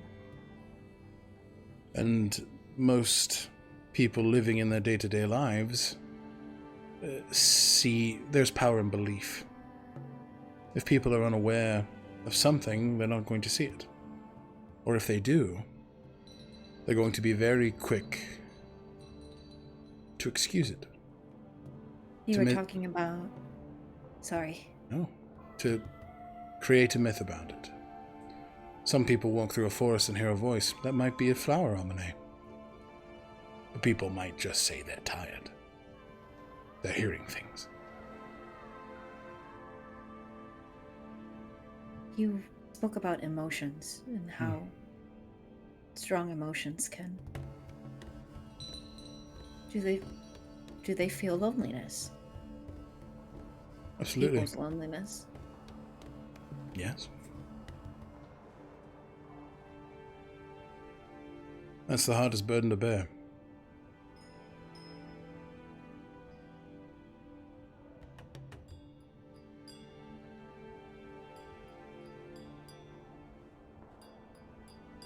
Zio has an immediate thought come to their brain, which is, why didn't they answer? When I needed something the most, why did Isterus come to you? It's that thought starts sort of like brewing in this kind of like negative, like a negative drop. It's like that there was always an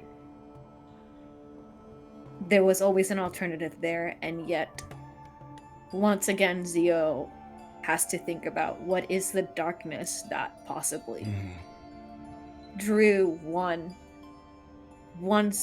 spirit and not another. And their demeanor almost kind of shifts a little bit in that thought.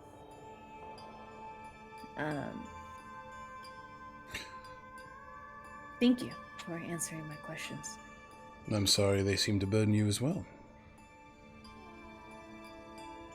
What do you mean? You have a proverbial cloud above your head. What is it? Another Amine? Say hello, hi.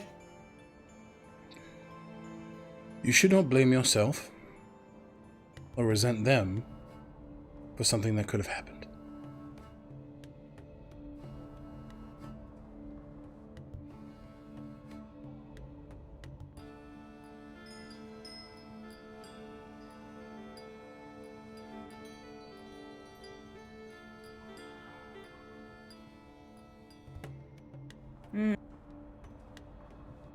Zio points at Isandro and says, "You read people really well. That's a little scary." It's only scary for those who have something to hide. I don't have anything to hide. Good.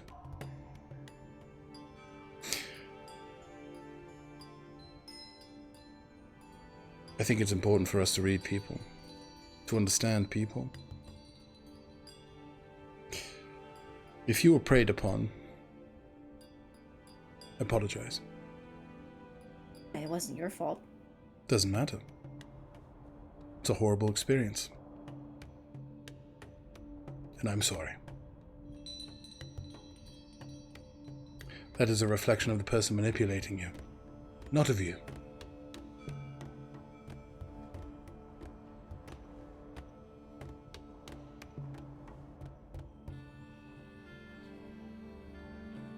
You read people really well, but you're very hard to read, so you're kind of just like,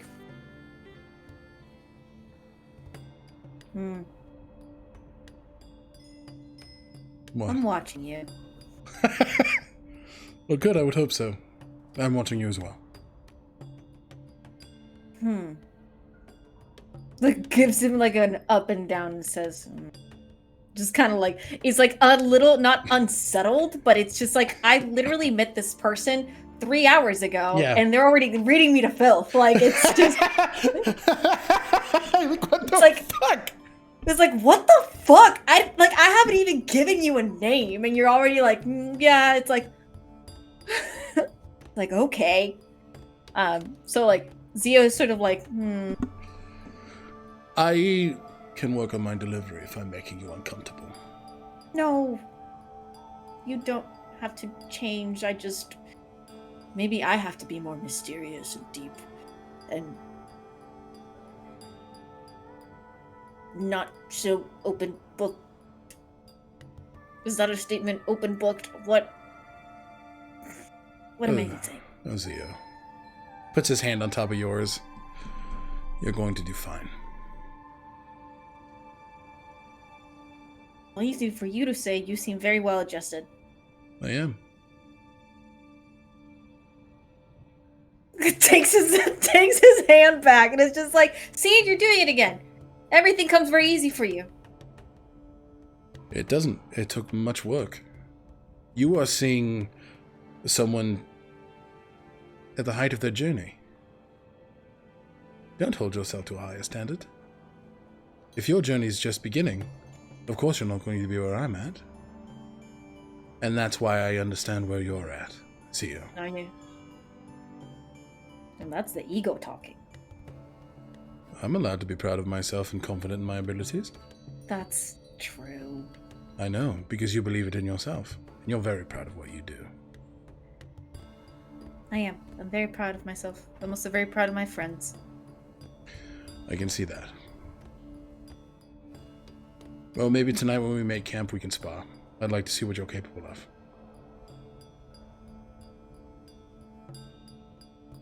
Take If- you up on that. Good. If what? Oh, nothing. I'll keep that to myself. I don't want to be too cocky.